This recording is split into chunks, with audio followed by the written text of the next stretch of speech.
also rejected claims that the tariff review was linked to conditions under the IMF program, describing such claims of poor management of the energy sector, and vowed to resist any attempt to burden Ghanaians with what it described as tariff increases. The word there is astronomical tariff increases, just extraordinary. Wow, and that was coming from the camp of the NPP. They rejected the invitation. I think there was even a press release even attached to that. Ms. Debbie, they have rejected to be engaged in this meeting. Well, that there's mismanagement in the energy sector. There's mismanagement in the energy sector. So what is the best thing to do? The best thing is to be there and also voice it out. Right. You've noticed this, and then you make it known to them. You see, we have a problem as a country, and anytime a party goes into opposition, let me say that is when they feel quite like very pompous, and they feel like, well, it is good. You are supposed to also act as a watchdog and also hold your counterparts accountable, but you are supposed to be part of decision making because you are a legislative, you are a parliamentarian. Is it not people voted for you? Why have you forgotten that you are there? You are a representative for a particular community or a particular group of people. You're supposed to be there to also offer your thought. Now you've brought this out, so we should do what to you? We should be clapping for you, or we should be jumping for you that you've done the best. This is not the best thing to do. And they said that what? They won't judge because of what? The increase in what? They said they made a claim. They made a claim that they are not joining. They said in a statement signed by the party's general secretary, the NPP said it saw no justification for any discussion on possible tariff increases at a time where Ghanaians are already struggling with a high cost of living.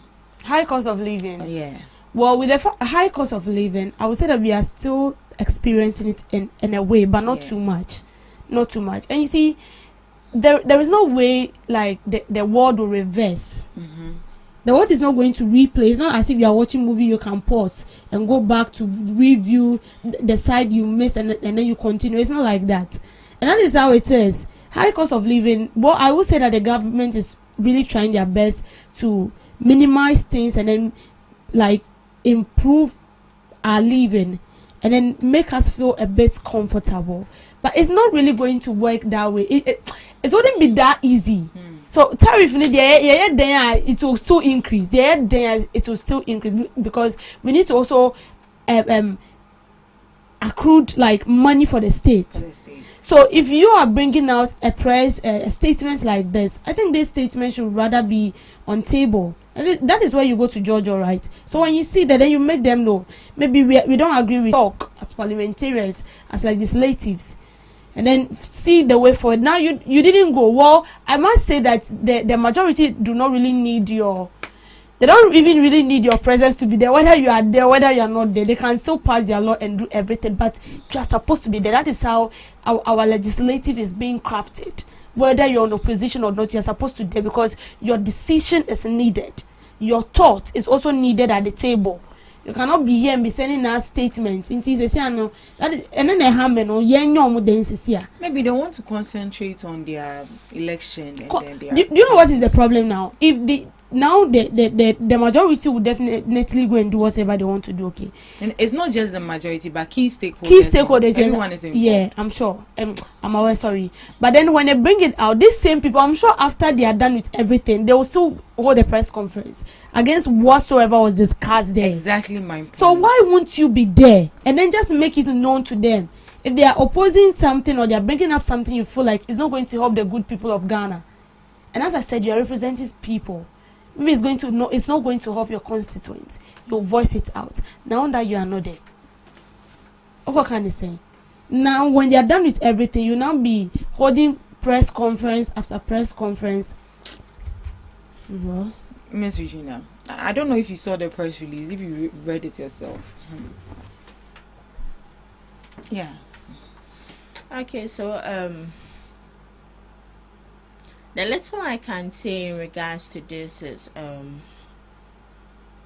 they should, I wouldn't say they should bow their heads down in shame, but they should be ashamed of themselves, because it is your duty, whether you feel comfortable or you don't feel comfortable with the decision the government is taking or any sector of it. You were voted into power because we know your capabilities, we know how competent you are, and mind you, you are not there for yourself, you are there for a certain set of people you are representing. So you are like a middleman between the government and the people you are representing.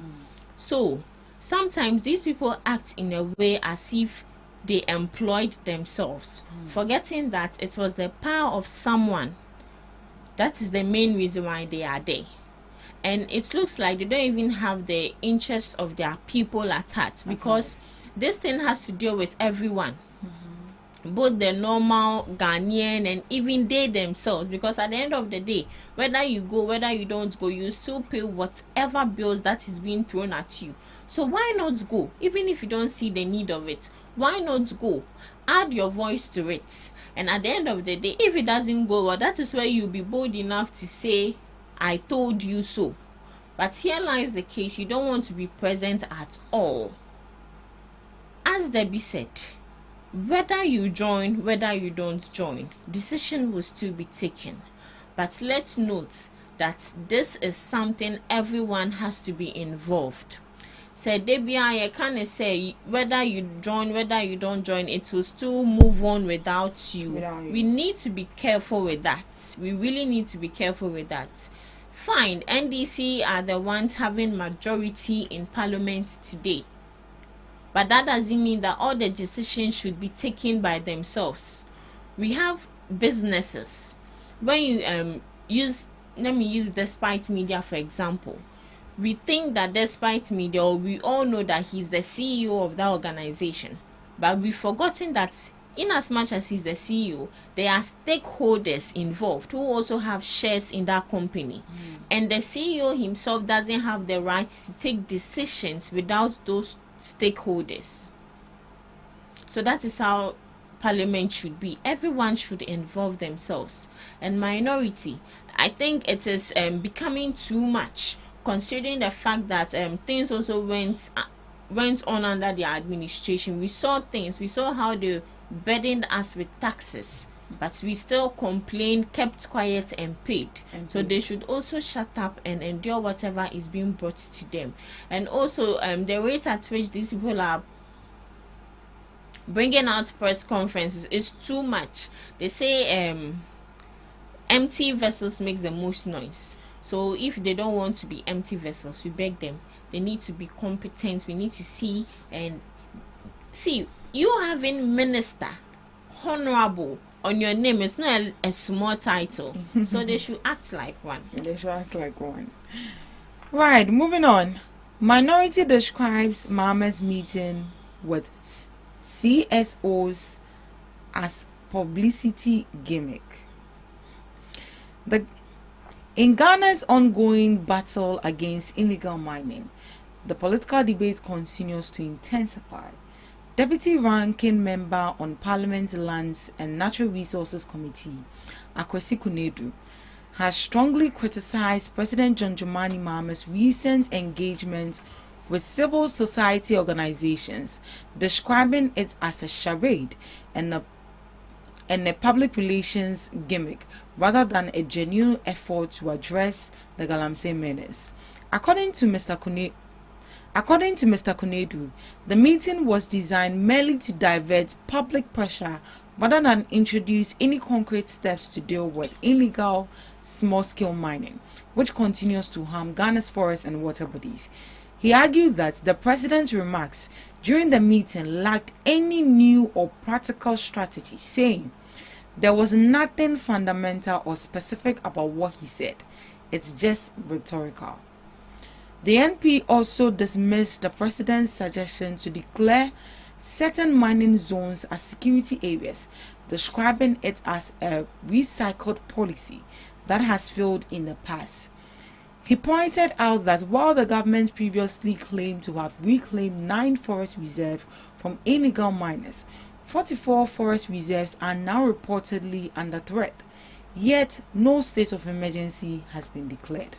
Mr. Konadu concluded that the government's failure to act decisively shows that Galamsey crisis is worsening, and called for a transparent, community-driven enforcement plan involving security agencies and traditional leaders. Well, Ms. Regina, do you agree with what Mr. Konadu is saying, that the president's meeting with the civil society organization was more of a publicity stunt more than providing real solutions to the Galamsey menace? So, Galamsey, as it stands, is still a national issue, and it's an emergency issue the government needs to tackle right at this moment. And he met with the CSOs. CSOs, yeah. For minority to come out to say this is a political gimmick. Okay, so that is their opinion. But to my opinion, President John Dramani Mahama is trying his best, even though his best is not good enough. But we know that you start from 1 before you move to 2, then 3, 4, 5. That is how the sequence needs to be. So I think he's trying his possible best, and he meeting with the CSOs is a starting point. So with the minority, I wouldn't say I disagree with them. It's their decision and they are entitled to their opinion. But let's be certain that this Galamsey issue is not an issue where we should politicize it. It is getting out of hand. Everyone who would come is saying that Galamsey is this, Galamsey is that. Fine, Galamsey started from somewhere and it's now ending somewhere. It passed through everyone's administration.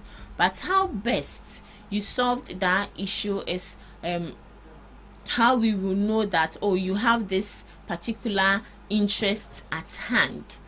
But if you didn't really put your possible best in, we will know the kind of person you are.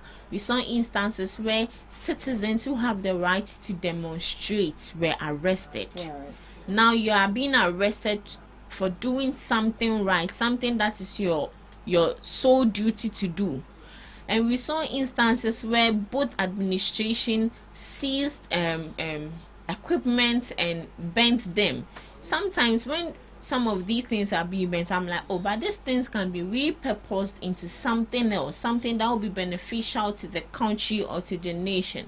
So with the illegal mining of a thing, for me, I'm tired. But one thing I'm not tired about, and would not stop talking about, is how this thing is affecting individuals. Day in and day out. You particularly, there's one, aside water, you will not drink any other water. Because when you drink it, you say that, and it's true. The last time I went somewhere, I drank a water and I was like, what is like this water? What is this water? It has this unfamiliar smell and it's very nasty. But you are thirsty, you drink it like that. Every day. Because so please, with the illegal mining there, this is not the time where we need to politicize it.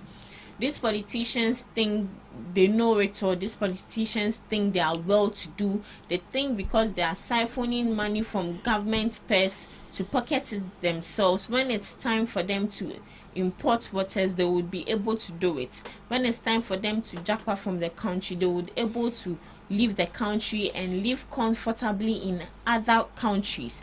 But think about we. Taxpayers' money no. Because when it comes to critical, we don't have anywhere to go. Yesterday I was saying, so unless we go to Volta Lake to drink the water there, because that water, that one crackle, it's not no, it's drinkable. Yeah, we drink it. Or so we drink it. We drink it. We drink it. The water that we So please, we should really think about it. Illegal mining is not to be politicized. It's not to be politicized, right? Ms. Debbie, how do you think the CSOs can be empowered to help the government kept illegal mining because they were invited. Mm-hmm. Yeah. So the CSOs actually plays they are instrumental to national development. Okay, they also act in a way. Let me say they act as watchdog as well, because they help materialize the decisions of the government, and they help in bringing about like policies as well for the government as well. That has to do with the CSO. So you cannot sit in your comfort zone and then tell me that president meeting the CSOs is not going to bring a good result. Like, why will you say that? Because if the CSOs do not adapt to anything, I'm not sure the president will waste his time going to meet CSOs. And because they are very, as I said, very instrumental to national development, and so the government has to sit with them and then discuss things with them. But we know that Galamsey, as it stands now, has to needs a proactive measure. It needs measure, and is not something that has to be written on book.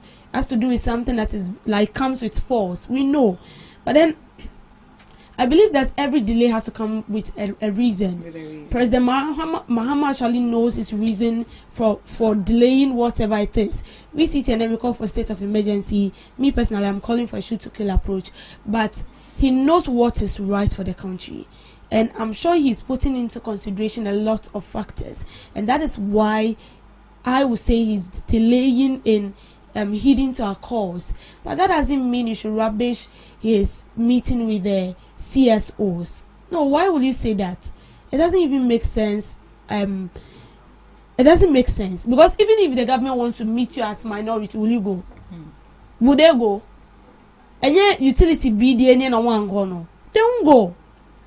And even if the government is trying to do something, I feel like you just keep quiet and allow the person go ahead.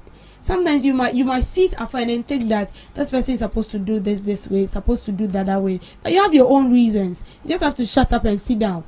Maybe at the end it's going to bring a positive result. Who knows? So for me, President Mahama meeting the CSOs, it's a good one. And the CSOs also play part in the development of this country. They adapt. If they don't, I'm not sure the president will go to meet with them at the first place.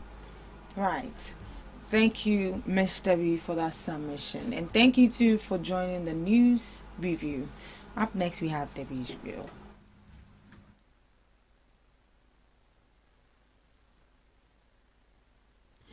Welcome to Debbie's Grill, where we talk about issues that matters to the state, void of politics, fear or favor.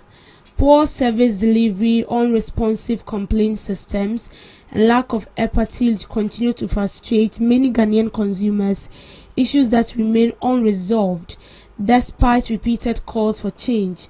As Ghana joins the rest of the world to mark Customer Service Week, attention is once again turning to how businesses treat their customers and what more can be done to make service quality a true priority rather than a yearly slogan.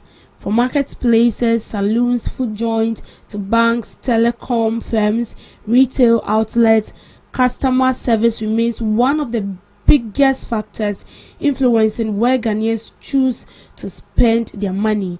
Yet, stories of rude attendants, long queues, unattended complaints still dominate customer experiences across sectors. So this is something we experience like almost every day in our institutions. Sometimes you go to banks to withdraw money, and then how people approach you, like, it's kind of bad. But you see, customer service is key. And you see, what is funny is that most of the times these people sit there and they'll be like, the witches in my mother's house, the witches in my father's house doesn't want me to sell and stuff. But no, listen, this has nothing to do with witches. It has to do with your personality. You might be very good at what you do, but trust me, if you don't have that character to hold people, a bit jigu. Something you start with your own hands, you're going to destroy it with your own hands. See, I've seen a lot of people venturing into businesses and they are very good, okay? They are good at what they do. But when it has to do with customer service in this country, it's poor. It's poor. I would like to mention some companies, but I wouldn't. Because sometimes when you go to some of these companies for business transaction or to get whatever it is, you know, the person can just sit down and then look at you from top to down, as if you don't know your reason for being in that company, but you are there for the people. Listen, you don't exist as a businessman or woman when you don't have customers, and a customer also does not exist when he doesn't have anybody he does business with. So you are there, you are selling your things, but imagine you don't have customers to come and buy from you. Then what is the essence of you selling? What's the essence of you selling? It doesn't make sense. But that is what we see in this country. You go to some government institutions, and then we have customer service representatives, and they don't even care. And this is, I would say, this is a major key why a lot of businesses are collapsing. And as today, we are celebrating World Customer Service Day. I'm sure it is about time institutions need to learn this. In your first approach to someone in a company might actually, draw the interest of the person to keep coming, or rather push the person not to come at all. And so it's key and it's needed. It is not always about, we getting the money. Yeah, the money is good because it's the money you use in running the business. But if you don't take note of certain things, it's going to drain the business. It will drain the business literally. And see, sometimes it's quite very funny when you go to purchase something and the person feels as if he or she is doing you a favor. When it has to do with that, both of you are favoring each other. You have the good, I don't have the goods, I have the money. So it's an exchange. I give you the money, I get what I want.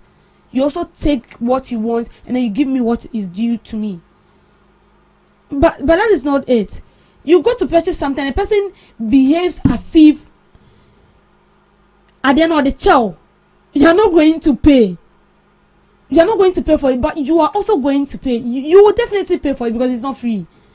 You cannot walk into ShopRite right now, purchase whatever you want to purchase, and then after you are done, you walk out, you will be arrested. It doesn't happen like that. You are supposed to pay for it. That is the way we go about it. You pay for it and then you go with whatever you've bought. So it's an exchange. And we need to learn that. Because it helps in the growth of an institution. It helps in the growth of a company. It helps in the growth of even a personal business. It helps. If this is not really necessary, I'm not sure the whole wide world will be celebrating it. No. If it's not necessary, there will only be awareness on this. And if not necessary, I'm not sure that it will be something that is, so important that we need to educate people on that. No. It's needed. And I wouldn't limit it to maybe government institutions or private institutions. So long as you find yourself somewhere and then you are doing what you are supposed to do. Customer service, we need to learn that. And sometimes you're not getting the customers, you feel like no one is doing anything. No one is sending your name on Juju or whatever. No one is sending your company to a fetish place to manipulate whatever is going. No, it is ourselves, and we need to work on that as an institution, as a company. We need to work on that. Sometimes you can go to a company where this company has to do with cards and stuff, and you don't really know much about it. There's supposed to be someone who is supposed to educate you on that. So there is this, I wouldn't mention this company's name, but there is this company actually went to transact something, okay? And sometimes when you get a company for the first time, there are people, as I said, customer service representatives. There are people there who will get to you at the door and then communicate to you. Oh, why are you, maybe your mission? And then something, if you're finding it difficult, they can actually refer you to maybe a desk where someone will explain to you what you're supposed to do next. Maybe do it this way, do it that way. You see, and then it makes things so lively. And immediately I come, definitely I'm going to recommend you to another person. But you know what? When I got in there and I was supposed to fix in some details, I felt that my car, because I couldn't like identify where I'm supposed to go from there. And the person I was actually telling feels as if like she is so much endowed with a lot of customers and she has to pay attention to them. And you know that kind of holy anger that drops when you are in need of something, and then the person feels like the person is delaying you. And I'm not the first person complaining about that. I've had a lot of people who actually went into that same company to do something, and it happens that let me say it is the order of the day, or it's the norm in that particular company, and it's bad. It's bad. This one, I'm not sure that the government will come and stand in front of you and tell you to do it. Yes, the government has done its best to give you the business, or a private institution has done their best to bring out a company or whatever it is. But attitude in welcoming people into the company will either attract more people or push them away. It is your business, yes, that is true. But you can actually get that. How you are going to sustain those customers depends right on you. Thank you for making time with me and Debbie's Girl. Thank you so much, Miss Debbie. Today in history with Miss Regina Bless. Today in history, 1949, East Germany created. 5 months after declaration of the Western Federal Republic of Germany, better known as West Germany, the DWK formed the provisional government and proclaimed the establishment of the German Democratic Republic, that was East Germany. Wilhelm Bieck, a party leader, was elected first president. Hamas militants attacked Israel, killing approximately 1,200 people and taking over 250 hostages. Hundreds of Hamas fighters launched a surprise attack supported by rockets and armed drones, killing nearly 1,200 people and kidnapping at least 250 hostages, along with Israelis. The victims include citizens of the United States and more than 30 other countries, almost all with dual Israeli citizenship. U.S.-led attack on Afghanistan begins.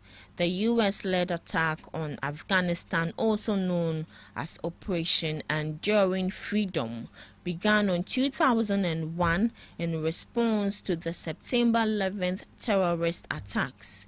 The initial strikes targeted Al-Qaeda training camps and Taliban military facilities, with the goal of removing the Taliban regime and eliminating Al-Qaeda's presence in Afghanistan.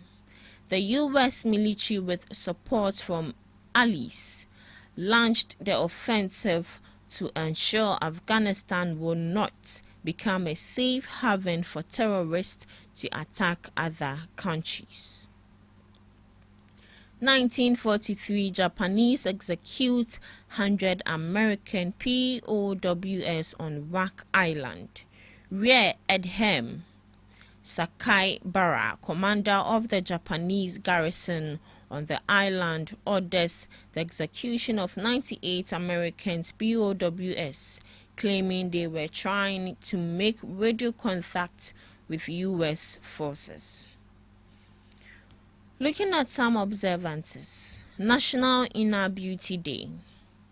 This day celebrates to promote self-love, appreciation for inner qualities like kindness and resilience, and to challenge the focus on outward appearance as the sole definition of beauty. The day encourages people to reflect on their own and others' unique inner strength, share inspiring stories, and engage in self-care to build confidence and mental well-being. National Fruit at Work Day, promoting healthy eating habits and productivity by encouraging people to eat fruit at work. It serves as a day to replace less healthy snacks like coffee and junk food with nutritious fruits, providing a natural energy boost and improving brain function. You Matter to Me Day to express that people are valued, to remind individuals of their importance, and to foster connection and positive relationships by acknowledging the impact others have on us. It is a social media holiday and a day for people to show appreciation for friends, family, and colleagues, especially those who may be struggling or are often overlooked. Lastly, National Forgiveness and Happiness Day, encouraging individuals to practice forgiveness and prioritize happiness for their well-being. The day highlights the mental health benefits of forgiveness and the cultivation of positive emotions, fostering understanding, compassion, and joy. Activities for the day can include personal reflection, acts of kindness, and participation in community events and educational programs. And that's all for today on Today in History and some observances live on GhanaTalks Breakfast Show. Thank you so much, Miss Regina Bless, for Today in History and some observances of the day. As she read, today is Inner Day Beauty Day. Tautology being. Mikakane say love yourself. Self-care. Love yourself. Okay. Don't look down on yourself. You are doing extremely well. Men fa obi chocho enkofa wa kwanso. Go your path. Yeah. Men fa obi chocho enkofa wa kwanso. Se ka na komadina men kofa sa kano. That's not where you are going. So like what's the meaning of what you are saying? What I'm trying to say is that we are not all entitled or we are not all privileged to use the same road. We all have different paths. Do you get it? Or the tree is not cheating. The tree is not cheating, but I hope I explain it better in English language. Yeah. So be patient. Your time will come. All right. Thank you so much for joining us on the first segment of the GhanaTalks Breakfast Show. We'll be coming your way shortly with the news. Please stick and stay with us.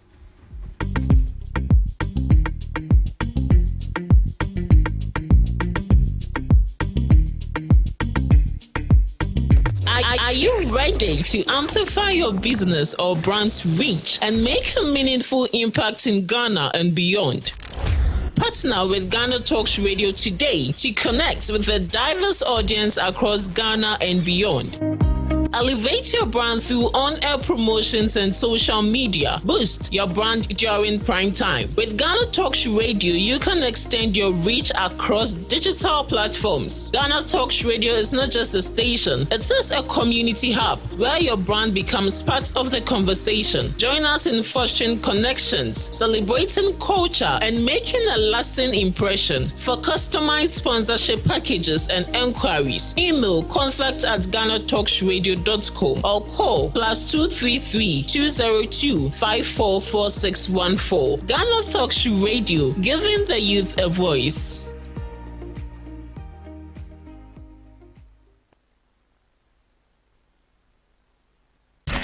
We are GTR, GhanaTalks Radio. This is GhanaTalks Radio, the best station rocking the nation. We bring you local news, business news, international, sports, and entertainment news. Right here on GTR. Welcome to the morning news on GhanaTalks Radio. Railway Authority urges joint efforts for sustainable road system. Western Regional Minister praises police for arresting 12 over railway vandalism. Wuntumi's trial over illegal mining begins today. Rivalry between local leaders hampers development in the Ashanti region. These and many more coming up your way shortly.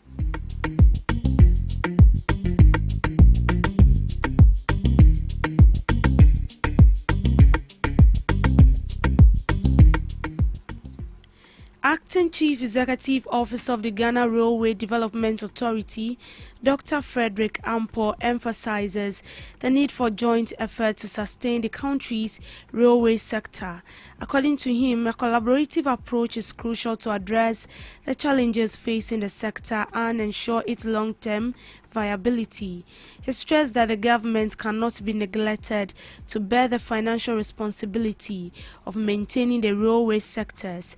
Meanwhile, the state-run rail operations model is considered outdated and unsustainable with limited revenue.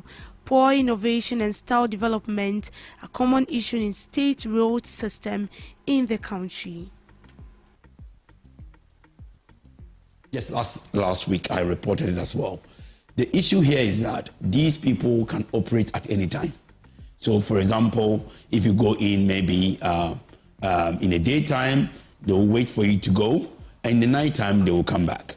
Personally, when I went there in May, we tried to transverse the line during the daytime, during the nighttime. They will run away when they see us. The moment we move our vehicles, they will come back. So the point here is that this requires what I call a joint effort. A joint effort, and it must be sustainable in the long term. So I welcome the NADMOS, formation of NADMOS as announced by His Excellency the President last week to address this issue. In related news, Western Regional Minister Joseph Nelson has praised the Tarkwa and Swim police for arresting 12 individuals accused of destroying sections of the railway line at Achim. The minister visited the affected area and expressed shock at the extent of the devastation which was caused by Galamsey activities. Speaking to the media, he demanded immediate prosecution of the arrested individuals to serve as a deterrent to others. He also called for increased surveillance of the railway corridor to prevent further damage, citing previous cases where offenders returned to continue the activities after police operations ended. He affirmed the government's commitment to protecting the country's railway infrastructure from vandalism. Well, when you do the arrest and when you come for operations like you did the other time, what happens? Days after you have left. When we came, and you will see we saw some guys running off. And when you go, a bit, forward, you will see that there are some machines sitting there, active. And so I think that as the issue is not just about flashing them out, because we know from experience that when we flash them out, some of them come back because they have observed you and have come to this firm conviction that when you come and you leave, it takes a while to come back. So they find comfort in coming back to ply their trade. So I think that operations, as they make their operations more sophisticated, you also have to be, sharper and, more effective, as it were. Otherwise, they are always going to be ahead.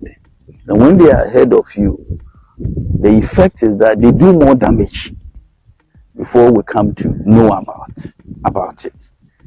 Okay, so I think that we need to do more.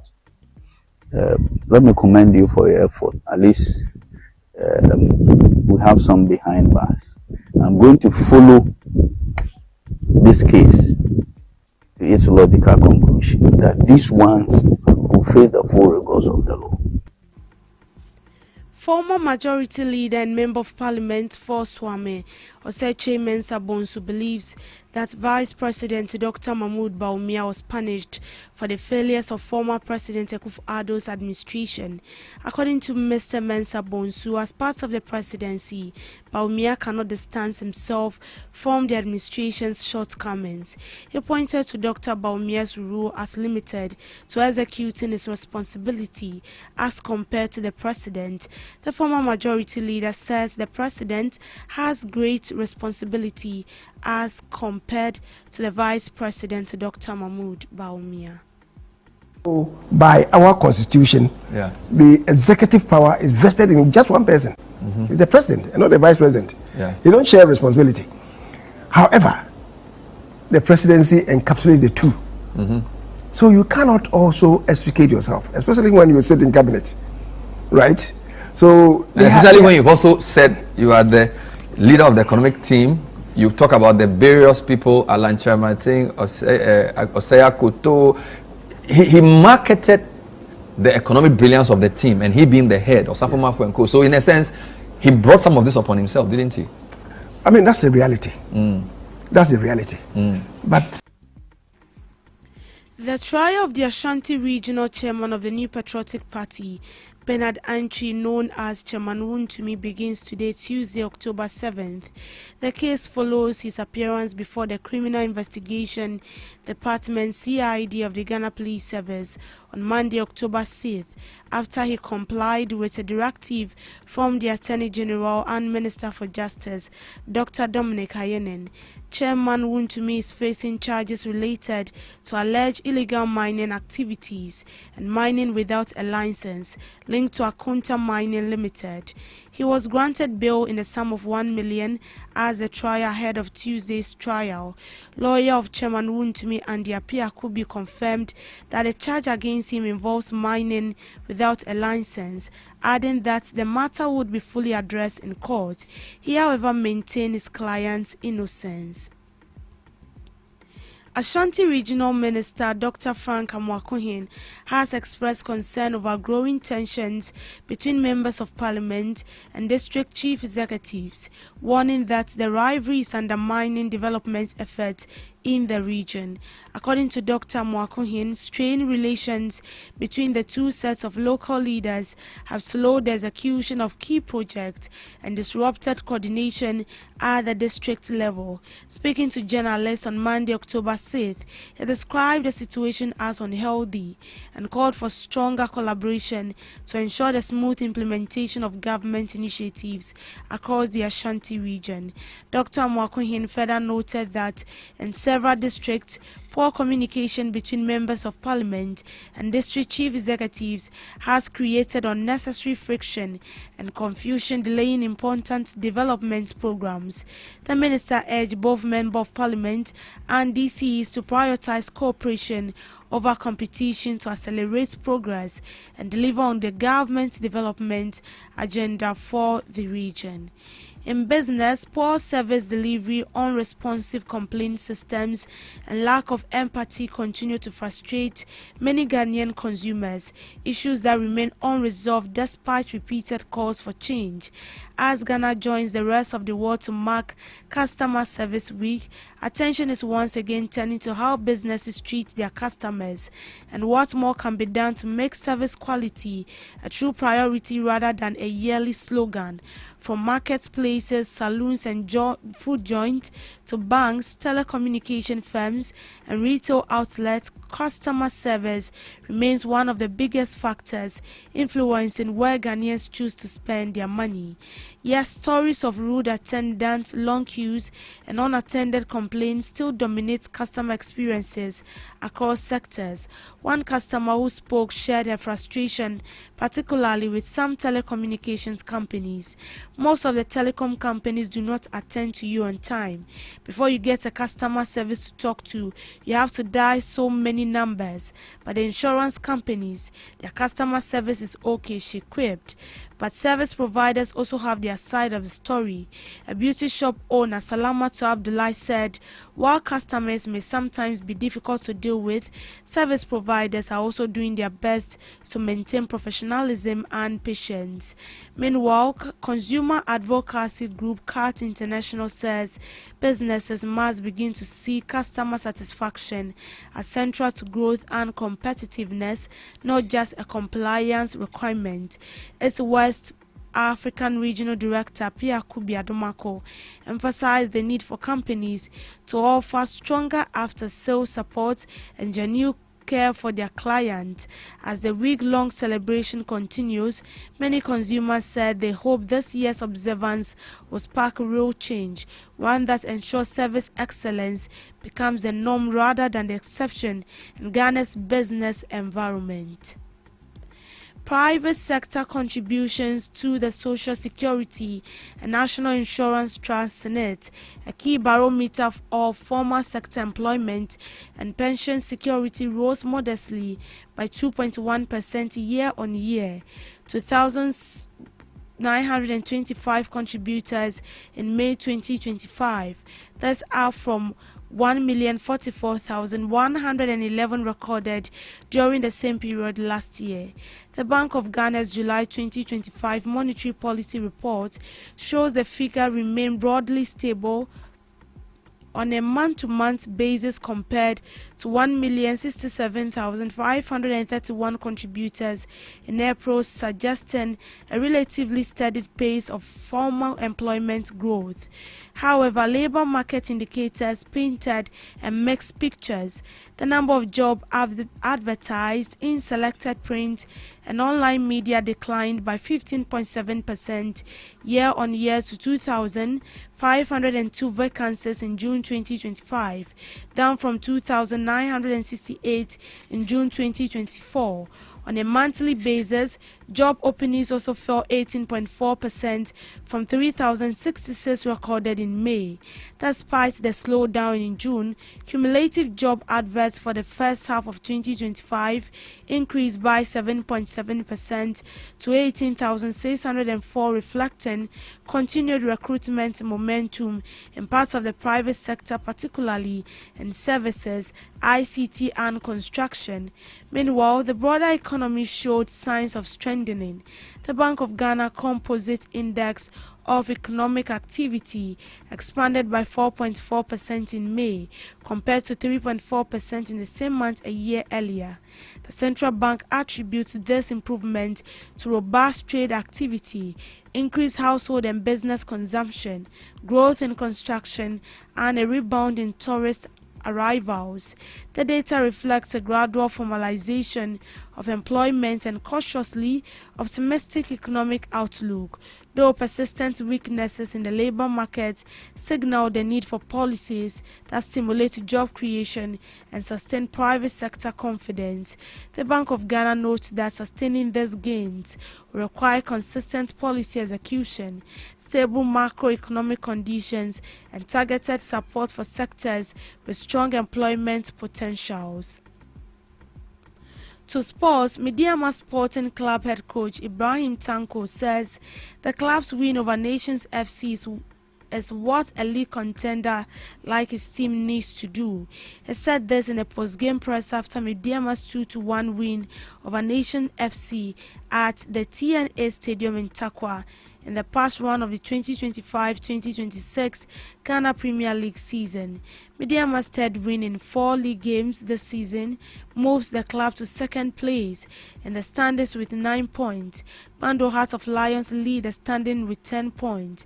Takwa-based Mediama won the league title 2 seasons ago but have finished outside the top 4 in back-to-back season since both seasons have had Mediama finish 8th. However, the Yellow and Movi are aiming to win the title this season, and Ibrahim Tanko believes getting a win over Nations FC is what teams that want to win the league do.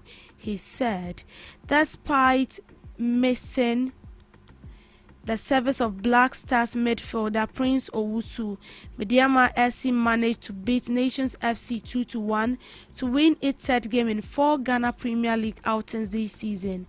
Mediama's latest win had head coach Ibrahim Tanko praised Owusu's replacement for aiding the club overcoming a tough hurdle in a post-game interview.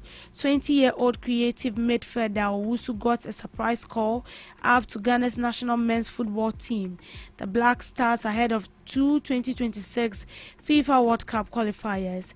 Ghana takes on Central African Republic on Wednesday, October 8th at 4 p.m. in Morocco, and Comoros on Sunday, October 12th at the Accra Sports Stadium at 7 p.m. Though Tanko highlighted Owusu's absence in the game, he was happy with the performance from his boys, including Kevin Nkrumah and Emmanuel Owusu, to get the win. Owusu is the latest Mediama player to be called to the Black Stars in recent years after Jonathan Soa featured in the Black Stars past rosters. and showbiz, Ghanaian music executive Richie Mensah has been appointed a voting member of the Recording Academy, organizers of the Grammy Awards. The accomplished music producer, singer, songwriter, and chief executive officer of Links Group of Companies announced the news by sharing an artwork from the Recording Academy confirming his appointment.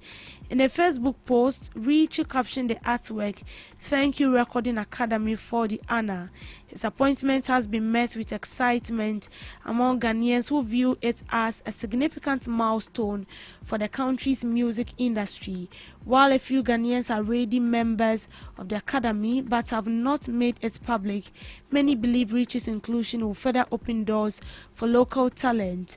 Some social media users have also expressed hope that his appointment will positively impact the development of Ghana's music industry.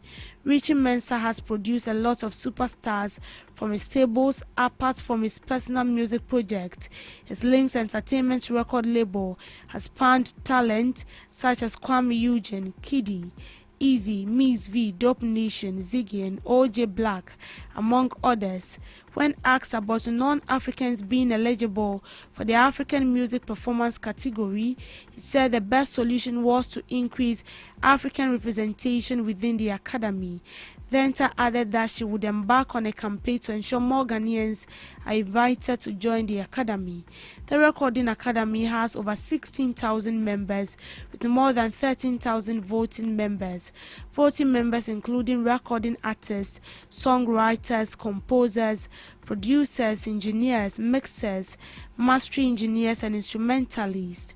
There are also professional members and artist managers, publicists, label executives, music publishers, agents, entertainment lawyers, business management, and live event producers. The final group, Grammy, consists of college students studying music and related fields who aspire to work in the industry. The program provides mentorship and networking opportunities. And that is all for now on the morning news broadcast. Do also log on to all streaming platforms at GhanaTalks Radio for more news updates. I am Deborah Adolso. Thank you so much for having time with me. Do have a good morning. GhanaTalks Radio, #1. When you guy, what it? John, when you guy, what it? A boy now when you alright, Busia go by the name Coin Takra. Call me, say your Coin Takra, the name time it's Coin Takra live on Ghana Talks Radio now. Mondays and Fridays, may the time it's Coin Takra. Bravo, when you say Monday, let day. Aya mamere abakwasem Africa, Ghana, our heritage. Eka mamere ni amani yeteti abakwasem hon komone yedi. Aya hina ni Coin now Friday ni bass on bass.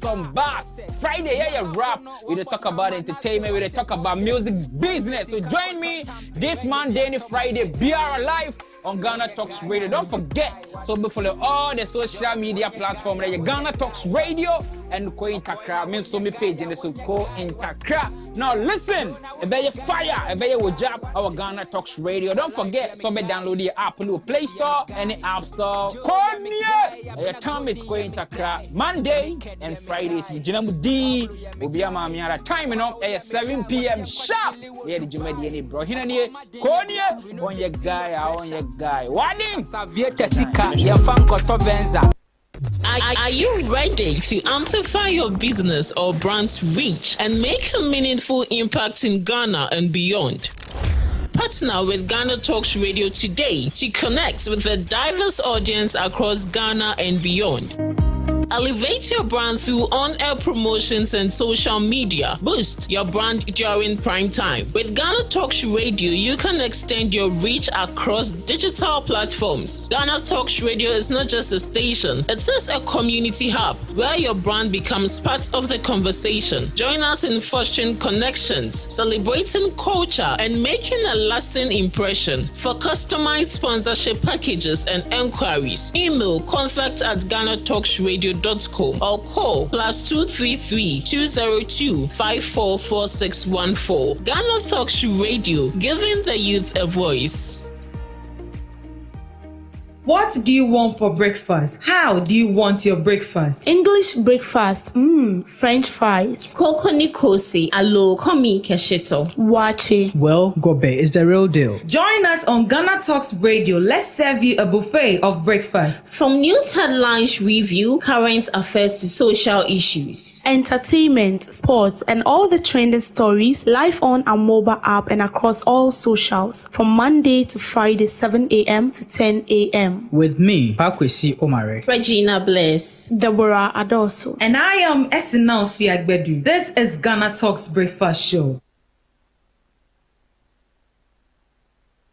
Breakfast Show, good morning to you, and welcome to the most handsome, beautiful, educative show in the capital of Ghana, Accra. My name is Pakwesi Omare. Once again, I'm on your airwaves. Before then, the ladies were in here giving you all the best and jets in the news arena in Ghana and in the entire world. This morning is going to be very, very much interesting because I have three gentlemen. We call them the triple threat: the NDC, the NPP, and of course the new force. The new force has joined the conversation this morning, and I know how he's going to heat up the asses, excuse my French, but the asses of the NPP and the NDC in the studios. I am much more interested and delighted to be a part of this conversation, and I know you will be as well.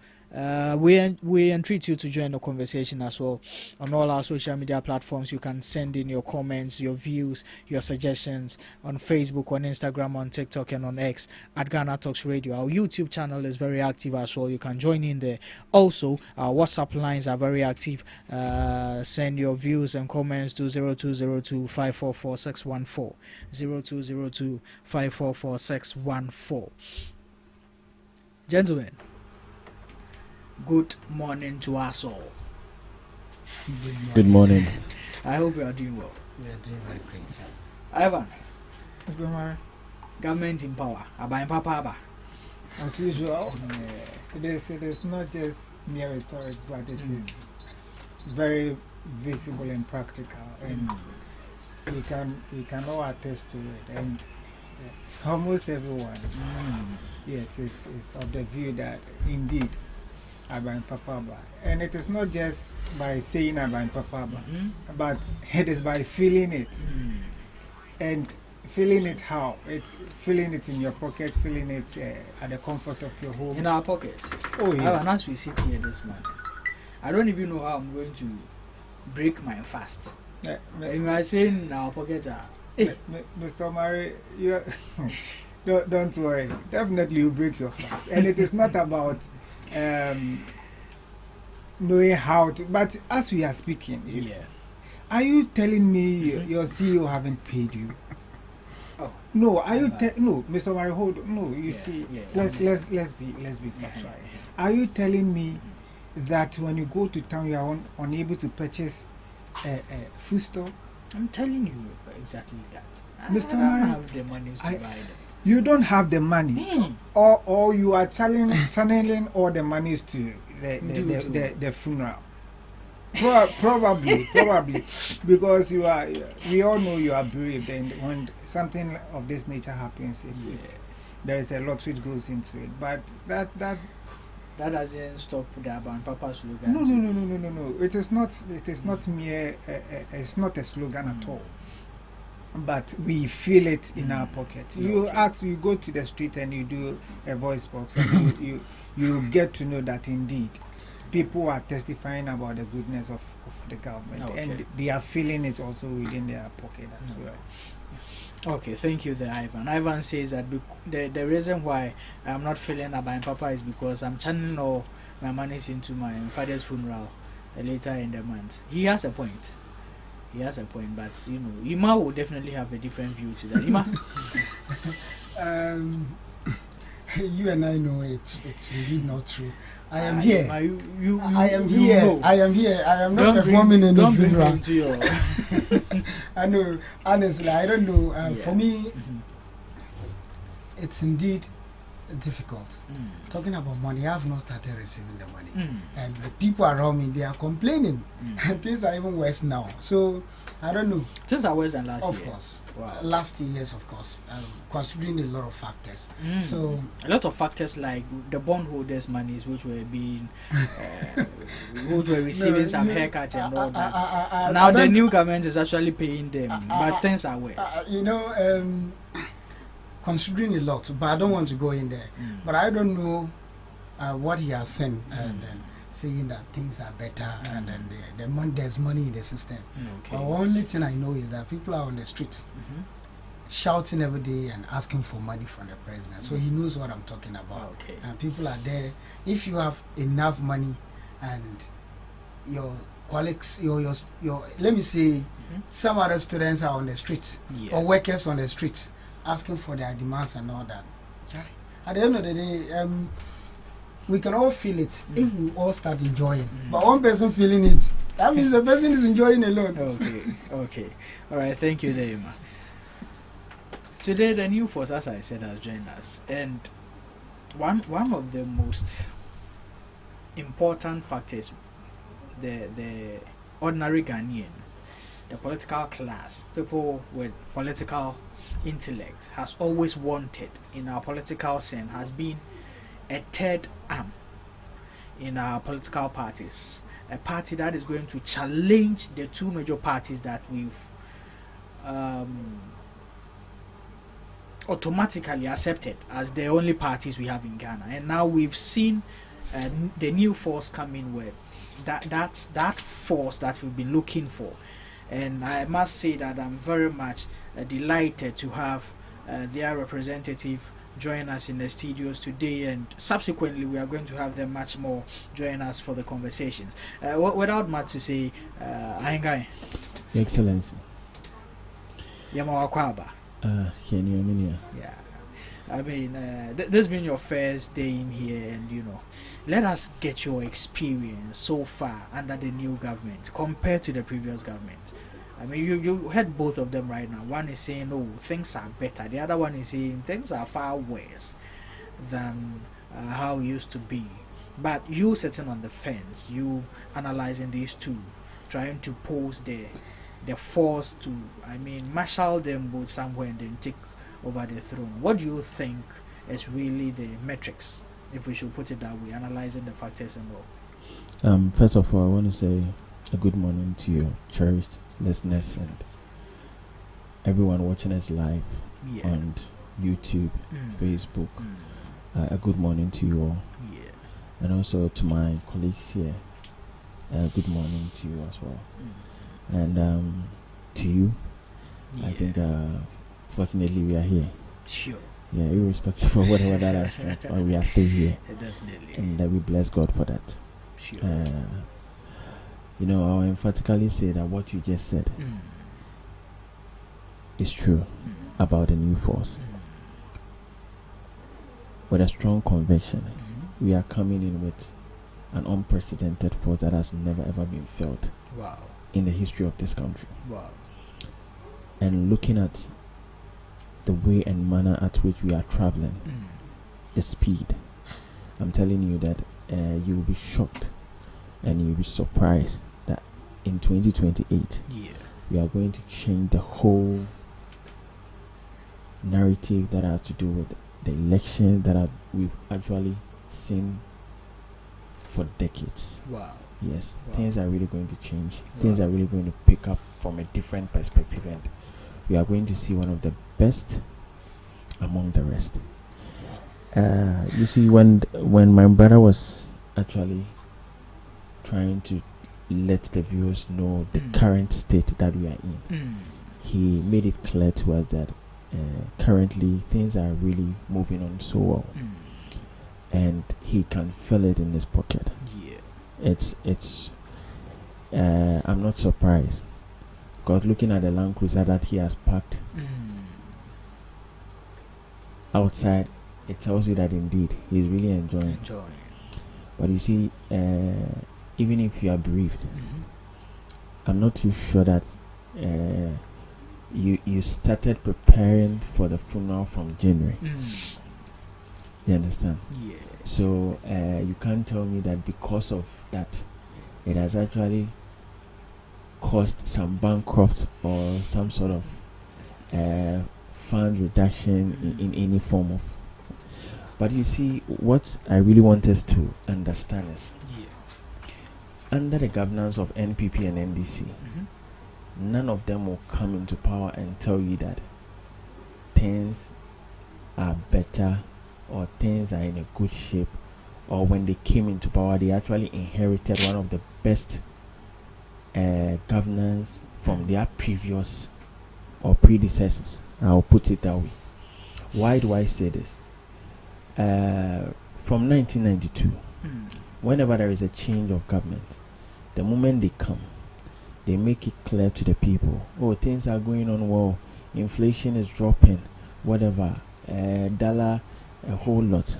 But you see, we have so many artificial ways that we apply into the system, especially the economic part, that tries to bring out a different picture to the ordinary Ghanaian, for the person to feel that indeed something is really going on well. And looking at what happened right from January to now, you could see that indeed there was something that was really happening, because the current government was able to sterilize the economy, trying to mop up funds because they felt there is excess liquidity in the system, and they were just having their own way in order to cause a city to appreciate.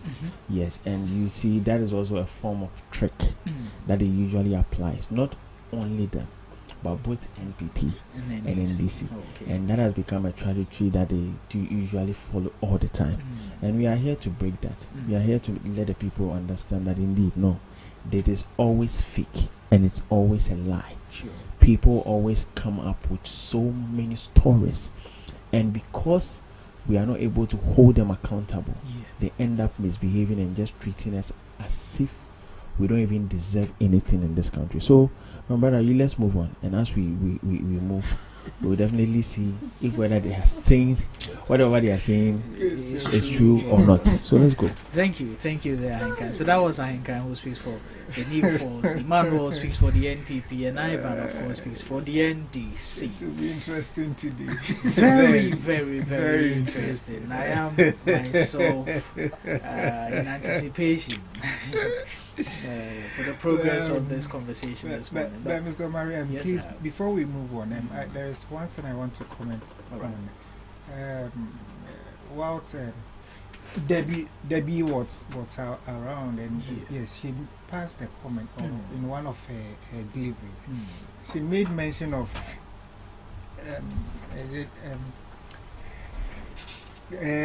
as today being what is it? Is it client service week or client service day? I think so. Yes, and there is this that I want us to address. When we go to our institutions, in fact, how we treat our customer service, how we treat our customers in our various institutions. It is one thing that is very distasteful. We are begging our big institutions and our smaller institutions. Please, your customer is the one who facilitates the growth of your business. If there is no customer available, your business won't grow. So how they treat us, they should treat us with respect. They should treat us with dignity, and they shouldn't shut us off if even we have any complaint to make. Aside that one, they should know that if their business will fall or will grow, it is dependent on the customer they are serving currently. If they treat them well, that customer will testify about them somewhere. If they don't treat them well, that same testimony will be given somewhere. So if we as Ghanaians, if we want our businesses to grow, we should appreciate our customers. the reason why most people always try to do business with our Nigerians is how when you go to their institutions or their shops, how they welcome and receive you. You feel like you are at home. So we are begging our institutions. This doesn't go to the financial institutions or the trades only. It goes to our hospitals as well. Okay. Our nurses should know that if someone is not feeling well or is feeling well, the person won't leave the comfort of his house to come to the hospital for treatment. The moment the persons get there, it means there is something wrong with the person. So we are begging them. They should exercise a little bit of patience with us, and they should reason with us whilst we are going, and also to our schools, our teachers, the children or the pupils, the students there, they are your client. Know how to deal with them. They shouldn't go to the extent of just recently what has happened in the news. We don't want to be seeing such in our news items. So we are begging we should treat our customers with the courtesies that they deserve, and they should also make sure that they feel comfort whenever they come to them. Okay, thank you there, Ivan, for making that very clear. Now moving on to the main discussions for the day. Year on, year after, government in, government out, there is one consistent issue that we face, and that is workers, especially in the public sector, demonstrating, protesting and picketing at the feet of government for their own monies, their salaries,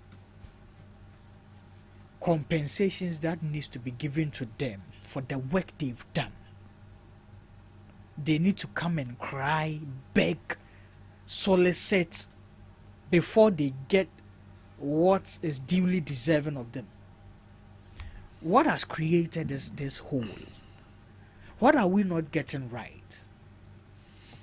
Why is government treating its workers? And this is going to be in relation to what you just said, how workers in the public sector treat customers and patients. Sometimes it comes from the resentment from all these things. They've been working. People have worked for 10 months. See, people can't survive 2 days. People can't really survive 2 days without any monies in their pockets. And we are speaking of people working for 10 good months without receiving a single salary in their pockets. How do we expect these people to joyfully serve their customers? Why is government treating its workers this way? What has created this? What should be done about this? And Ivan, since your government is in power, I'll take you first. Just yesterday and some few days ago, we've seen some workers crying to your government for non-payment of their salaries. You've been in power for 9 months. Cutting sword for amusement parks and all. Pushing money into big push and whatnot. Salaries you are not paying. And now you are saying the workers should go and do their work well. Ivan. Mr. Murray, good morning once again, and good morning to my colleagues in the studio. Let me use this opportunity to show appreciation to our viewers and our listeners. Sure. They've always been very tremendous when we come around. The feedbacks we get as well, we say we appreciate it once again. Sure. Mr. Murray, this particular issue that you've raised, let me first empathize with our colleagues. Let me say my colleagues and my brothers and sisters who have, for about the past, some as much as 14 months, yes, they've not received compensation or remuneration from their work done. Yes, it is very, very sad. It's very sad, and I empathize with them. I feel their pain. because waking up early, going to work, coming back and expecting to be paid at the end of the month, and you get virtually nothing. And living on the benevolence of others, it is only let me say it's in order to empathize with them. But that being the case, let's also ask ourselves. And in this country, I know before any individual is employed by any institution, especially with government institution, there have to be adequate provisions made available for such a person to be employed. So in for teaching, for nursing, and for other services, I know before you be employed, there should be what we call financial clearance. And even with the financial clearance, there are some other things that you have to go through. Let's first take it from the financial. When were these people employed? That is in the first place. When we get to know the when, then we ask ourselves, what has happened? What process have they gone through from then till now? It is through that we will be able to understand the situation, the gravitas of the issue at hand. So they were employed, if it is 10 months ago, then it means they were employed late last year, yet somewhere in last year. Now, as I initially explained, before one is employed, there is a need for financial clearance.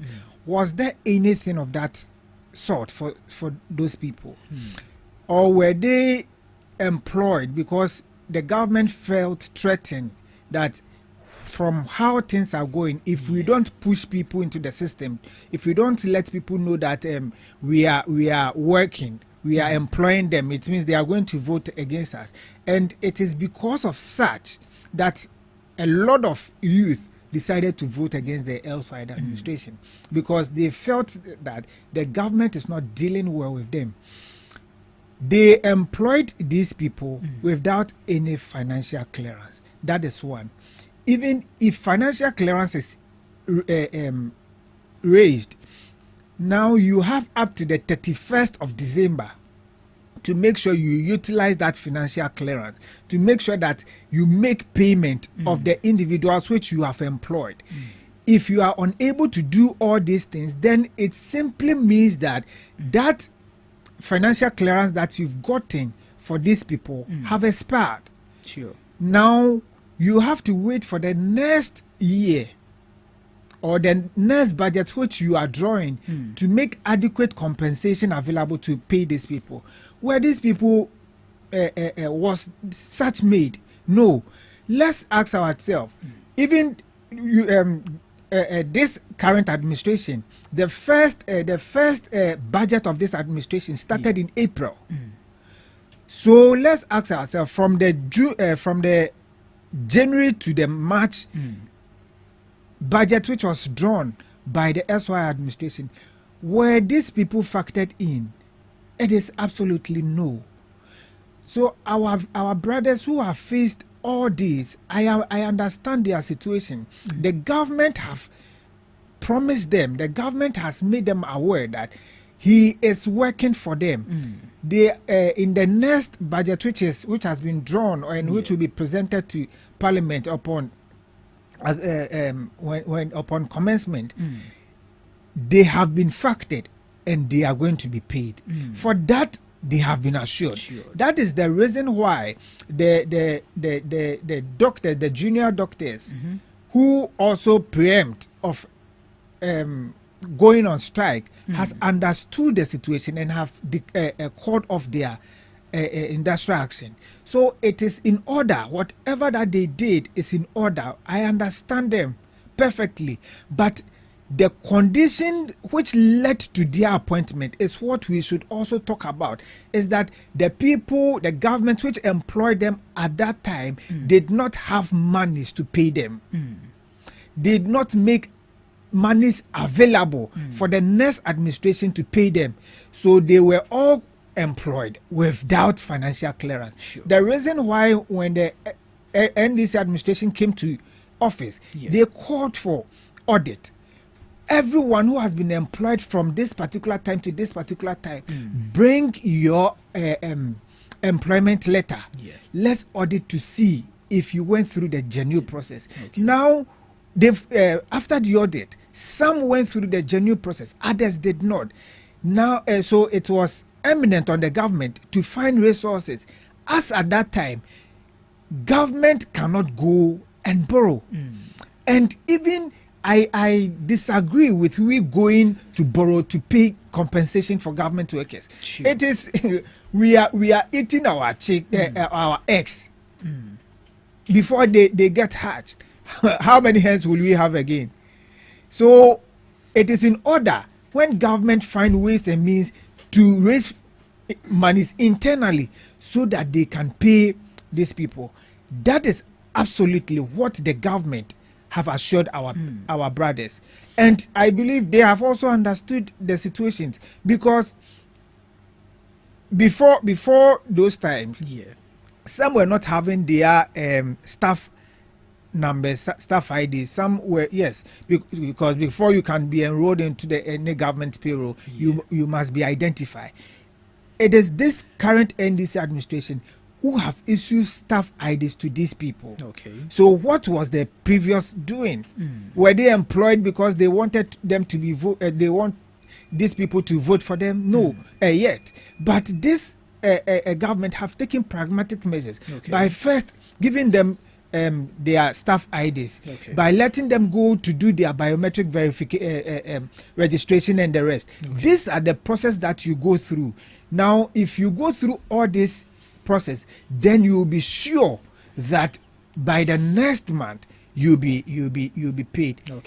As we are speaking, they've gone through all this process. Now, what is left is for the acceptance or for the reading of the next budget. And after the budget has been read, the acceptance of it, then our people, our workers, our health, our nurses, our teachers, our doctors and pharmacists, they will be very assured, or they will be certain that in the next month they will be paid. So this is what I want them to know, that if they have gone through the various stages, if they have gotten their staff numbers, if they have gone for their biometric registration, then what we are left with is for the budget to be presented to Parliament, and immediately budget is presented to Parliament and appropriations are done. The following month they will be paid their salaries. Even though your time is up, let me get this fact very clear. Now, if I am a worker and government has employed me, let's say I've finished school as a teacher, as a nurse, government has employed me, posted me, do I have any means to know whether I have been cleared into budget for payment? So the first is, before any government employs you, there should be financial clearance. So the financial, I'm asking, will I get to know that I've been financially cleared? The financial clearance is what gives the green light for you to be employed. Ivan, you are not getting No, I understand you. If there is no financial clearance and you are employed, it means you have not been cleared. So I am saying that, I'm asking this, me as the employee, do I know, will I get to know that I've been cleared by government?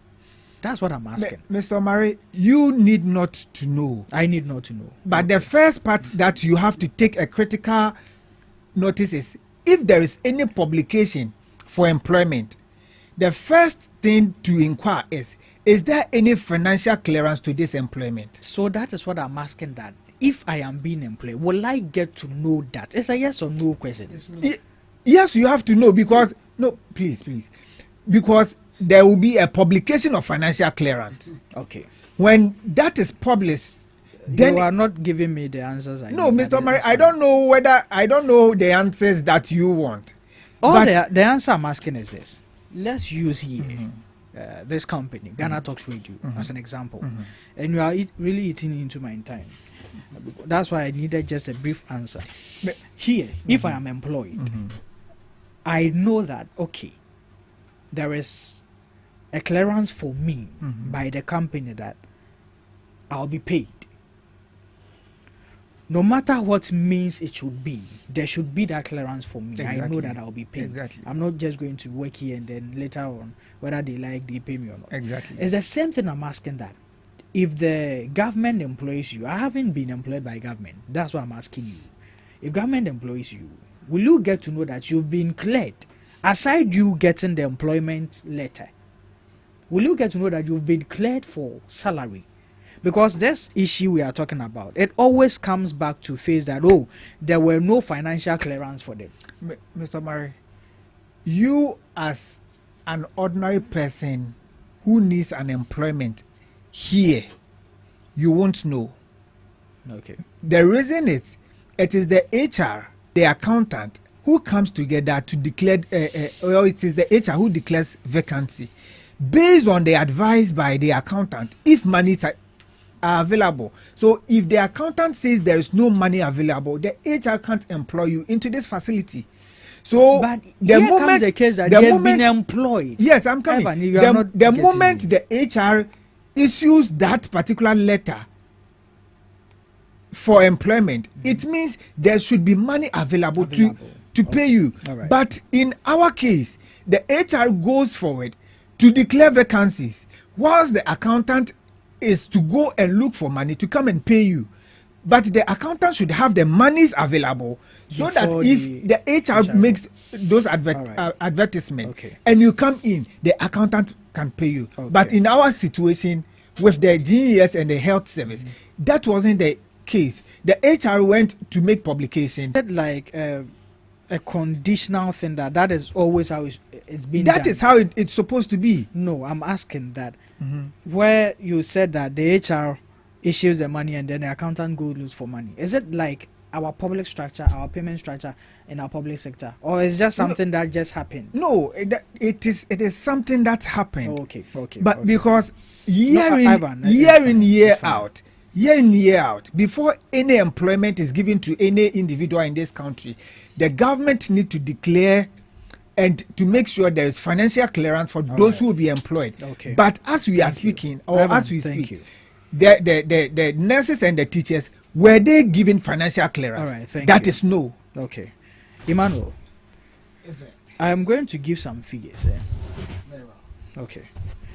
When did your party come to power? 2016. Probably we took over 2017. You took over 2017. 2017. Okay. So let me give these figures. And these figures are the years and the people employed. Oh, okay, we call it the backlog. The backlog of workers. Okay. And these people haven't been, they employ them, no pay and all that. Physician assistant, 2019 to 2024, 3,896. Nurses and midwives, 2023, 15,755. Nurses and midwives, 2022, 17,176. Nurses and midwives, 2021, 15,947. Pharmacy professionals, 2020 to 2023, 500. Pharmacy doctors, 2019 to 2024, 800. Allied health professionals, 2019 to 2024, 19,416. And medical doctors, 2024, 942. That's a figure. So what is it? These people, they weren't appropriated for financial clearance and payment under your government. They were not appropriated for financial clearance under your government. And now we just saw the medical doctors. They are the ones who just went for.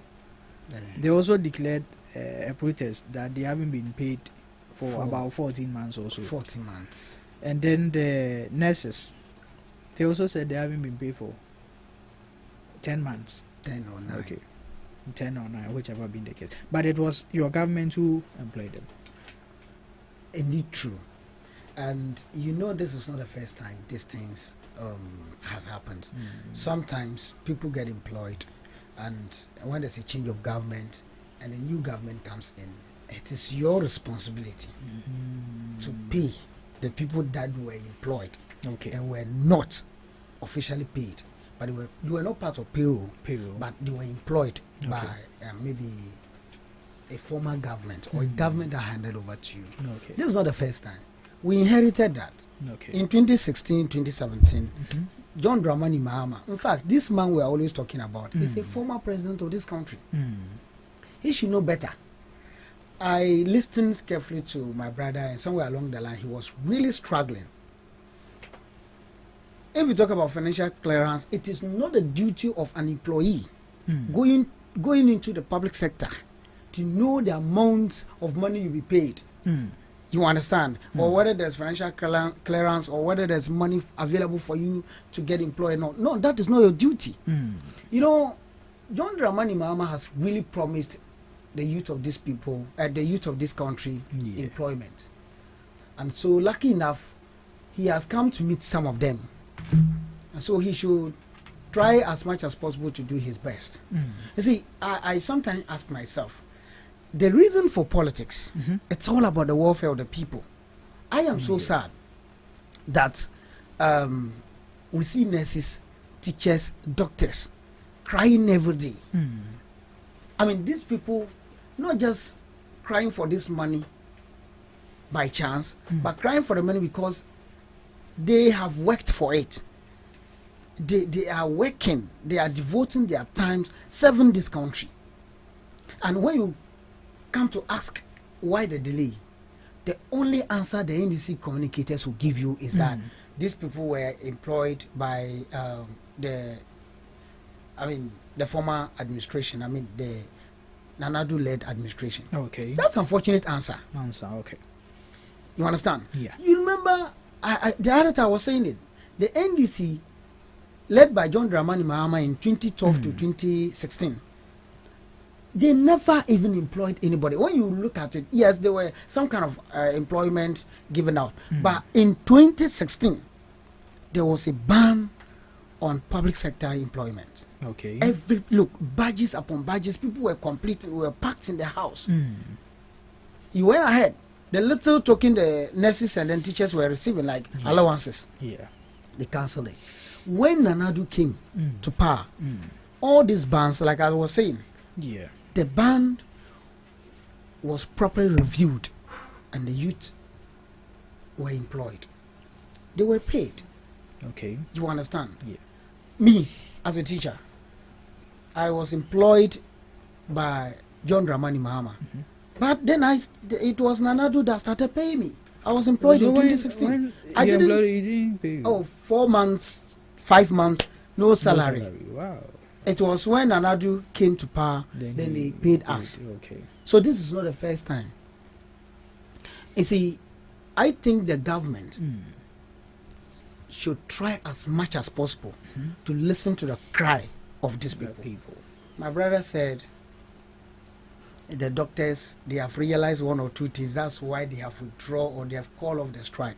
The government only gave them the assurance. And in every demonstration, there could be assurance. If once the government comes to say, we are going to do this and that, and it meets your demands or your target, then you call off the strike. That has been the norm in the country. And so I want to say that the current government is over-relaxed over these people. I mean, they are not doing a beautiful initiatives in place to help these poor ones. I really say the poor ones because sometimes when you monitor what they do on the road, on the street, the way these people, I mean, the kind of comments they pass, how these people are crying, it's enough for the government to come to their aid. What we should be asking ourselves is that, look, we have over thousands of government appointees. If you go to take the health sector alone, the current health minister, the fuel convoy, his salary and that of allowances put together, he's receiving 88,600 Ghana cedis per month. 88,600 Ghana cedis. That's the current minister. How much was the former health minister taking? Very less. I can't quote, but very less. He was taking around. I mean, something. No propaganda. You see, I believe in one thing. book don't lie. We have it. I can't really quote the figure, but I know for sure the man was never taking anything close. You see, John Dramani Mahama has promised us a lean government, but statistics has said that even with the lean government he claimed he's operating with, their salary put together is more than the large number Nanado was operating with. Really? That is a fact, and nobody can argue about that. He knows it. Okay. You understand? Now, if we take all the government appointees over the thousands of people that are employed, ministers, CEOs, and all that, all these people are receiving big salaries. But they don't complain. They are employed before a month ends, they have taken their salary. They don't complain. But the nurses, you come to tell us that it was Nanado or the previous administration that have employed them. That is unfortunate statement. We must not continue with this as a country. Sure. And so if you want to see Ghana somewhere, in a better position, we should understand that once we have promised the youth employment and we have come to meet some of them employed, there's no need, withdrawing their appointment letters and all that. You remember when this government took power, the first thing that came to their mind was that they were here making noise that some of the people were not qualified. Nanado gave them the appointment because he wanted votes and all that, but they never voted for us, right? They never voted for us. I think that when you compare John Dramani Mahama's 4 years served, 2012 to 2016, and compare that same money, comparing it to Nanado's first year served, first term served, it is obvious and clear that Nanado has performed far better than John Dramani Mahama. Really? This is clear. By what metrics? Whichever forms. When we see, I say, and I'll keep on saying, before we say a country is doing very well, one thing we should consider, the first two things we should consider is the GDP and that of employment. You understand? So you know that in the first 4 years of Nanado, a lot of youth in this country had employment. Really? In the first 4 years? That one, it's clear. Okay. But if you compare it to John Dramani Mahama's administration, that's 2012 to 2016, I tell you, it's nothing to write home about. Okay. You understand? So in a nutshell, you have 3 minutes to go. Good. So I you saying what? Do you know how long you spoke? No, so if I should extend the question I asked you, you spoke for 14 minutes. And so yeah, I'm timing everyone today. Specific on the delay of salaries. Yeah. I think the government must do the needful. The government have to listen to the cry of these innocent people on the street. They are doing too much. Working for 8-9 months, you are not paid. But let me ask, how will your government also employ someone without giving them clearance? It is possible. Why? I am saying that I was employed by John Dramani Mahama's government. So it's a norm. We should just go by it. It's 2016. We should just go by it. 2016. You go down unemployment under John Dramani Mahama. It is not. It is. It is. Speak. When he was talking, you didn't interfere. Country is to understand that these people are serving the nation. Okay. You understand? Once we delay their salaries, once we choose to pay deaf ears to their cry, it is possible these people will not serve the country the way we want. So I am pleading and begging that this government should try as much as possible and pay these people. Okay. It's indeed a headache to us. All right. Thank you, Ima. Ahengai. Chairman. You've heard your brothers from the other sides of the coin. Yeah. Thank you once again, and I believe our viewers and our listeners are hearing people who are trying to support a precedent that has been set by both government for quite a very long time. It's sad. If you are in your house with your father and you wake up every morning to see your father eating all kinds of food, going to wherever he wished to. Funerals, parties, traveling here and there, wasting money. But the moment he comes home, he will just look you into your face and tell you that, oh, it is well. It is well. It is well. 6 months, it is well. 7th, it is well. 8, it is well. Really. And they will now come back and tell you that they empathize with you. I'm sorry. I'm sorry. Both parties, NPP and NDC, have never, ever treated our workers, government employed workers, with empathy. What they do is that they make a few selection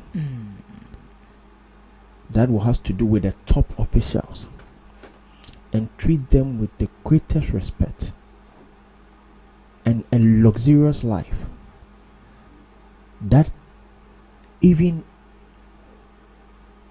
to be very honest, which is even not important or is not even necessary. When they are sick, how many people or how many ministers or how many MPs do you hear on daily basis visit our local hospitals? Quickly, they are up there. South Africa, UK, and they tell you that they just went to do a regular checkup. Hey, you see, listening to both parties, I was sad.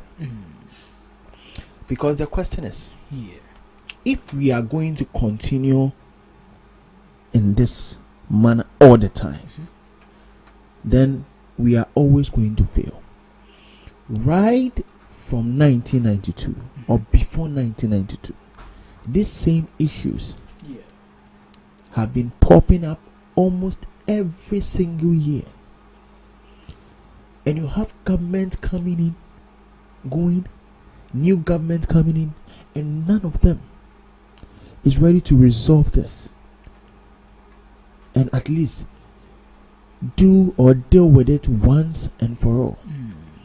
But you are going to have people who waste precious times trying to make sure they pass unnecessary allies that will end up causing distraction to the society. And you also have people that will come out and happily tell you that they have come out with gold board, and gold board has currently generated 6 billion Ghana cedis.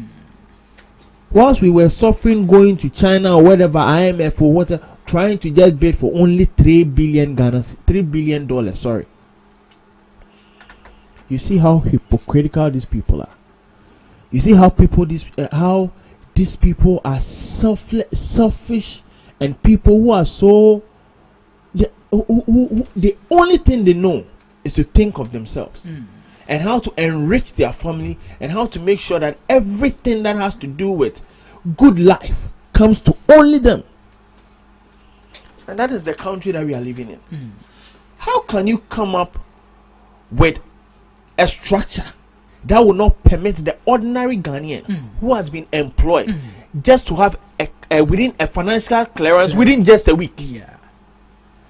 What sort of structure is that?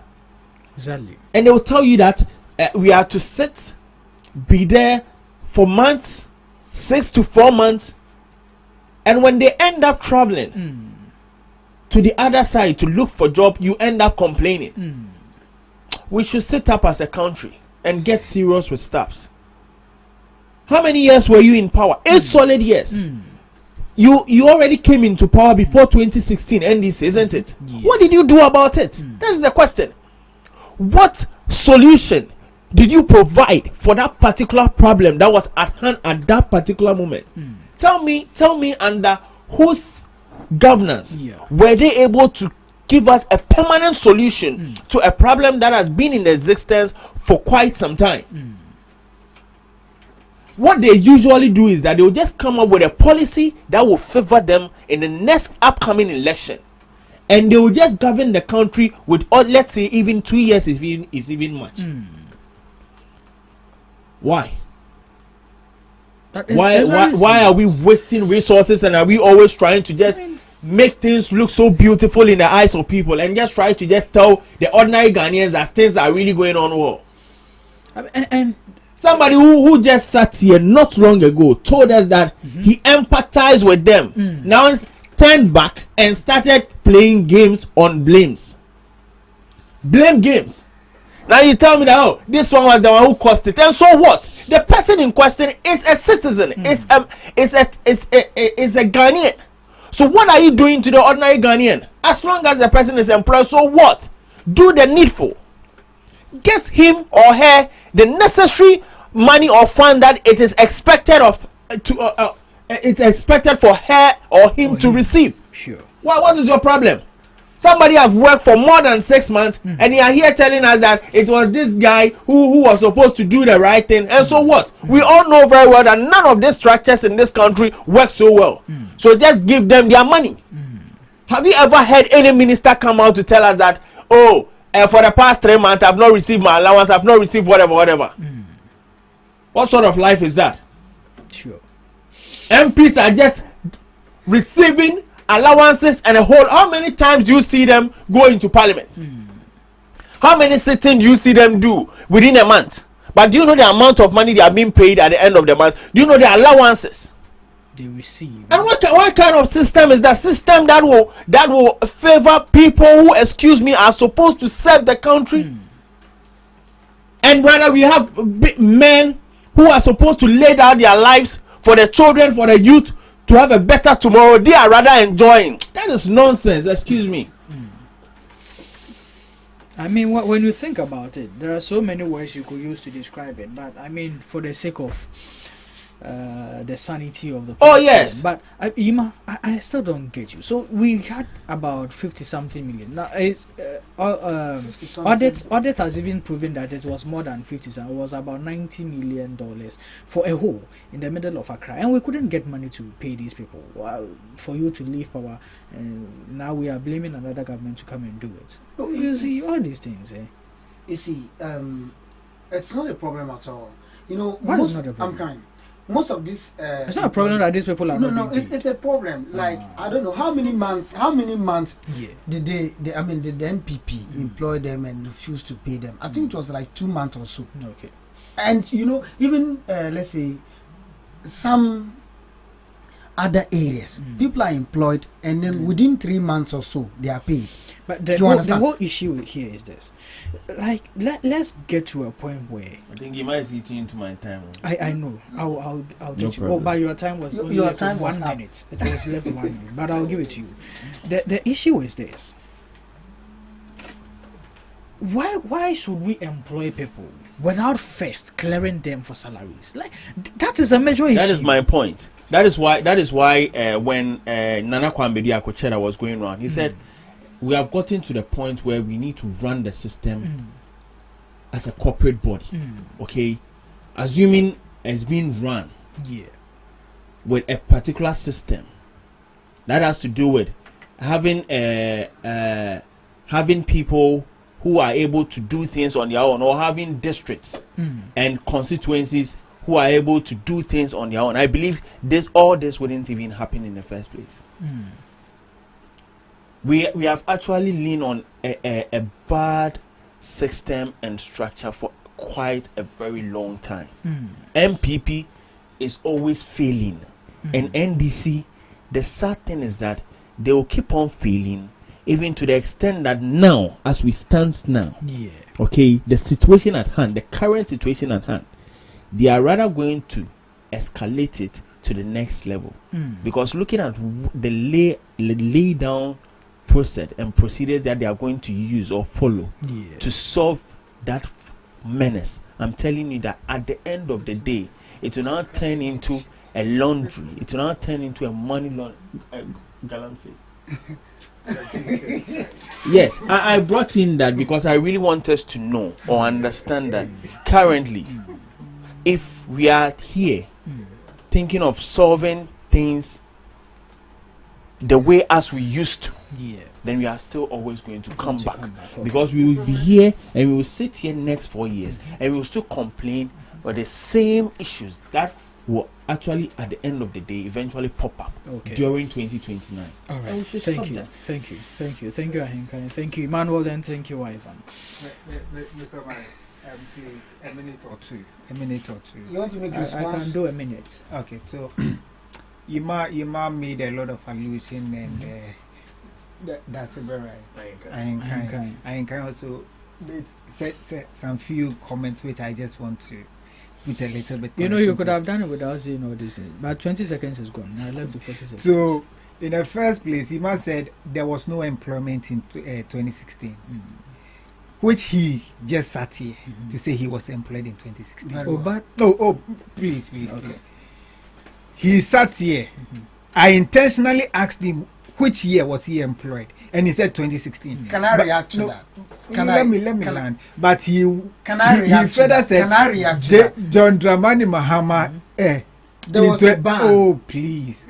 Can I? John Dramani Mahama in 2016 did not employ anyone, but he was employed by John Dramani Mahama. Can I react to that? That is one. Number two, we thank God that people are able to vent their anger in this current administration. That should that always be so? We should anger them and then they should come and Mr. Murray, and then we say we've given you the chance to I have vent.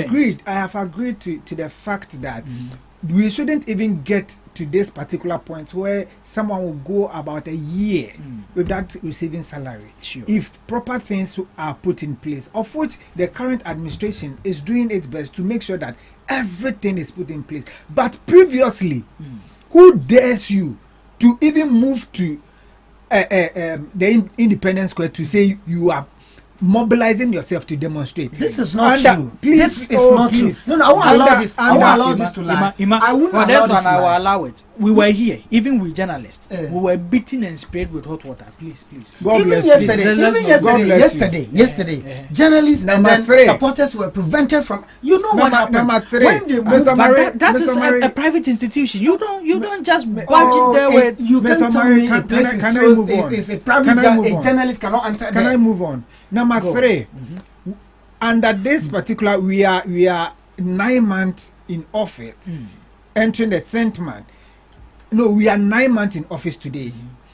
Under this particular government, there has not been any remuneration for increase for any minister. Every compensation, every monies that they are receiving, it is the previous government. The monies the salaries that the previous government were receiving as ministers, as MPs. It's not true. Please not true. As ministers, as MPs, it is that which the current is receiving. No. It's not what true. What is? Yes. Let me just do the current. You know, can I also be given a minute? You are entitled to. Okay. Let me land on. Let me land on this. Let me land on this. The current at the end of every 4 years, that is where the government set up a commission to determine the salaries of Article 71 holders, of which, as we are speaking, the President, His Excellency John Dramani Mahama, said he is going to scrap that thing so that there wouldn't be what we call ex gratia. Right, thank you. And he will make sure that the civil servant and the Article 71 holders are paying the same salary. What are you telling me? What lies are you lying to Ghanaians? Okay, thank you. Thank you for telling us the truth. And so what? At the end of the day, they are being paid. Tell me that they've not paid them. And so what? Whether there has been increment or no increment, so what? They've been paid. What? The issue is that there are people. We've scrapped fuel, isn't it? But who is repairing or who is servicing their cars for them? What are you trying to tell us? Is it not the government? It's scrapping fuel and no, relax. No, relax. Well, if you are to bring in a policy, okay, sit down properly and draw the thing well and send it to send it to Parliament and let us pass it as a bill. Because if you are even scrapping their fuels, and at the end of the day you are there to service their cars for them, is it not the same thing? Are you not saying, oh, relax, Chairman, I never listen. Let's be fair, okay? I was quiet when you were. I never said so. Why? Allow me. Ivan. Who is servicing cars? Ivan. Today the conversation might not be very perfect. You see, let me land. Yeah, you are here politicizing this. We are talking about people, individuals who have served this country for more than 9 months, not being paid, and you are here politicizing it, saying that it is this one who was supposed to. And so what? Okay. At the end of the day, you promise people that you were going to create jobs. So government is a continuation, isn't it? So once you've met people who are already employed, what do? You continue. Exactly. What is the meaning of that? Look at him. What is the meaning of that? Gentlemen, that's fine. Everyone has been begging for 1 minute. I won't beg for 1 minute. I won't even give you any minute. Let's move on to the next topic. I'm surprised. Our former president recently at a meeting, I think it was at the AU forum, yes, please, and he said that the Western world, that we owe so much, the people will go for loans from the World Bank, from IMF and all that, they should cancel all these debts.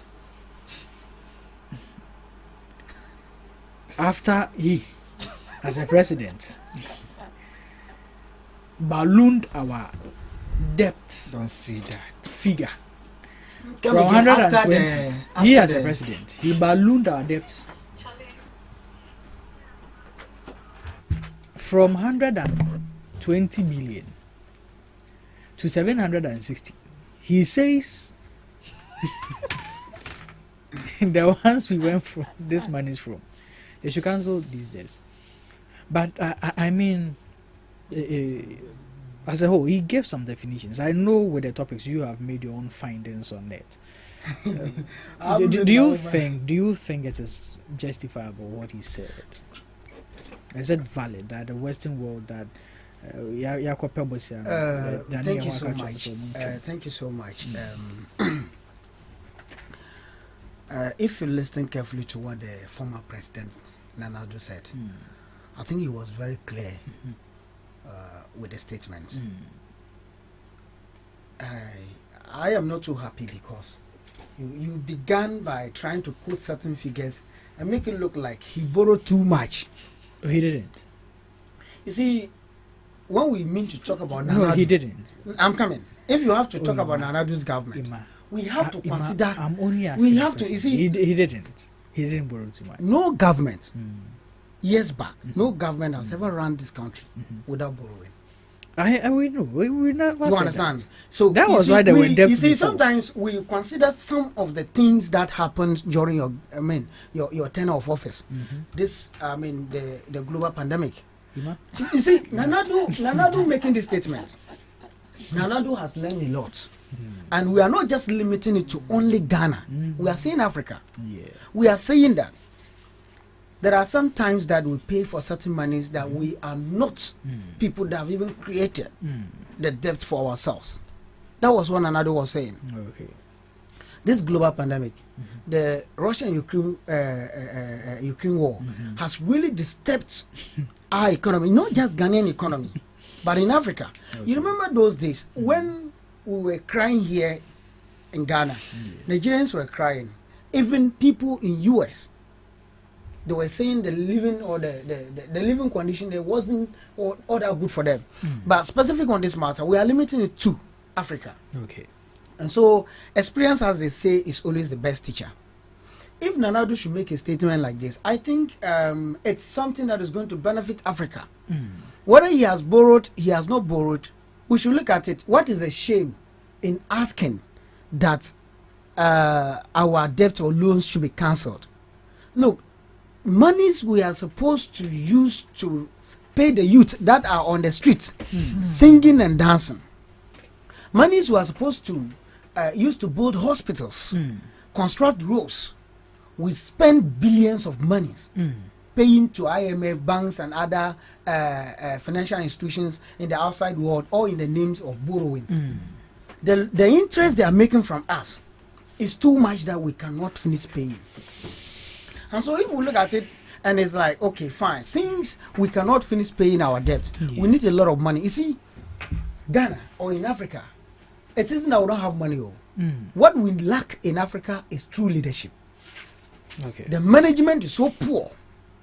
And so if we want to continue with this borrowing, it is given the chance and given the opportunity to some of the political leaders to take that as an opportunity and run to IMF or other financial institutions to get money, instead of sitting back as a country to think of what is next. What do we do to be fully independent? Ima, we don't I'm coming. We don't do it that way. And so if our debts, if the foreign, if financial institutions like IMF, other banks are saying that, well, in Africa, see, you are owing too much. We are forgiving you. Let it lie. And all these debts are cancelled. It will tell us which country is best performing, and that alone will push all the African countries, the leaders in African countries, to do their best to generate money for their own countries. You have no excuse to come to tell us that, oh, I am generating funds and I'm paying this amount of money as interest to this country and all that. Right. That makes sense. But before I leave you on this matter, I want to ask something. Whenever we speak of debts and where the previous government, which was your government, took the Ghanaian public debt to, you tend to bring in the global pandemic and all that. I'm coming. How much did we receive as relief funds through this global pandemic? Let's take the COVID first. How much did we receive? I don't need explanation. You don't need explanation, but you're asking an explanation. No, you don't need an explanation, but you're asking a question that demands an explanation. Really? Yes. Even yes or no questions, people could not answer yes or no questions today. So how much did we receive? How much? You see, was that enough? Was that enough to really fight against COVID-19? How? You see, I strictly... I haven't asked you whether it was enough or not. I'm asking how much did we receive? I don't know the reason you are asking this question. You don't need to know the reason. I'm only asking it. But whatever it is, Nanadu never quoted any figure there. And maybe for all you know, Nanadu did not just sit down. I love it that a former president has observed something like this, and he is bringing it to the public. That is not just going to help his country. We are done with that. I'm only asking something based on your submission. Can you help me with the figures? Okay. So helping me with the figures. The IMF, they gave Ghana $1 billion. $1 billion. Very well. World Bank, they gave Ghana $35 million. Very well. How much is that? Look, those days we received that amount of money. We were in a very tight corner, fighting against almighty COVID-19 and Russia and Ukraine war. Right, I'm coming, but I'm coming. Listen, that was where we declared a state of emergency in this country, and people were locked inside. We fed people in their respected homes. People were fed on the streets, You see, let me be very clear with this. Okay. Me, I always choose the path of the truth. And I'm never ready to make any political statements when I know I am making, when a topic presented before me is that, my past government or my government has done worse, you understand? So specific on this matter, if it comes to the issue of borrowing, Nanadu has used the money very well as compared to John Dramani Mahama. In 2016, I always like 2016 because the money we received from IMF in 2016, you never can sit here and tell me what John Dramani Mahama and his government use that money for? And that was where he was declared as an incompetent president in this country. Really? You understand? They went and borrowed. They borrowed heavy amount of money. You can't tell what they used. You know what happened? You can't tell of the rich. They didn't even use it for anything. They used it for campaign. So and the a country of this kind, that was where they went and bought Mahindra. I'm coming. I'm going to help you. Look, that was where. I'm rather helping you. You say you don't know what they use the money for. I am telling you what they use the money for. They use the money to buy. They use the money to buy what is Mahindra and share it to all the constituencies in this country. And they in fact, and that was political Mahindras. When Anadu came and borrowed, we used that money to buy ambulances. We even yes, really, we train people. We train people, and we were paying them. We were paying each constituency. Each constituency received an ambulance. I mean, the ambulance, the personnel. So the over 600 million borrowing that you did was used for. I'm just setting an example, and we have to even. I mean, we have to also pay some of the we have to pay workers in this country, and that's how comes we have employed a lot of people. You understand? But John Dramani Mohammed in 2016 borrowed and used that money for campaign. What a wahala! Right. How can a sitting government go and borrow money from IMF, put a ban on employment, in fact, public sector employment, all in the name of campaign? Okay, Iman, thank you. I'm not done with my. Hey, do you know how long you spoke? Just about 3 minutes. Hey, today my minutes are running. As compared to others, my minutes are running. I'm going to, because let's say I asked you some questions, so I'm giving you 2 additional minutes. It's 9:31. How? All right, you can go ahead. Hey, okay, go ahead. I won't even add a second to your time, but let's go. No, it's not about adding a second or not. He has spoken for close to 13 minutes. And I'm saying that I interjected him. That's why I wanted, but he was fine. No. Oh, he said it's okay. I am fine. Yeah, he even doesn't have anything to say. Just look at how he was fumbling. In the first place, he said in 2016, NDC borrowed money and used it to do what? Did you bought Mahindra? No. In 2016, NDC did not buy Mahindra. The time NDC bought Mahindra was in 2008.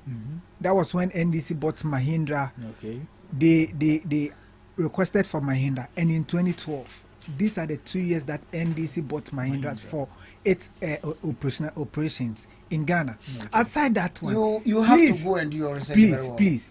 In 2016, he is asking what the NDC, the borrowing that the NDC government borrowed, what they use it for. I am telling him the NDC borrowed and used the money. They sent it to places where the facilities can recoup and pay off the loans. Okay. The first one is the T3. When you go to airport, the Terminal 3, that money, that loan that NDC took, they use it for the airport Terminal 3. Ivan, I'm coming. Terminal 3. Did you listen to the president just recently about how they raise funds for the Terminal 3? You listened to him, and what did he say? What did he say? Help us. You are saying you are. I'm asking you. I asked if. No, I'm listening. I asked you if you listened. So what did he say? Did you listen? No, I didn't. What did he say? He said that the government didn't go for the money. It was the company, the airport, Ghana Airport Company Limited, who raised their own monies to facilitate that, and afterwards pay through their own revenue. So it wasn't the government, the NDC government, who did it. So the Ghana Airport Company is a private company. The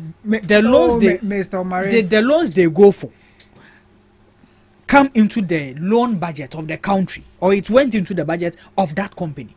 Let me ask you this question.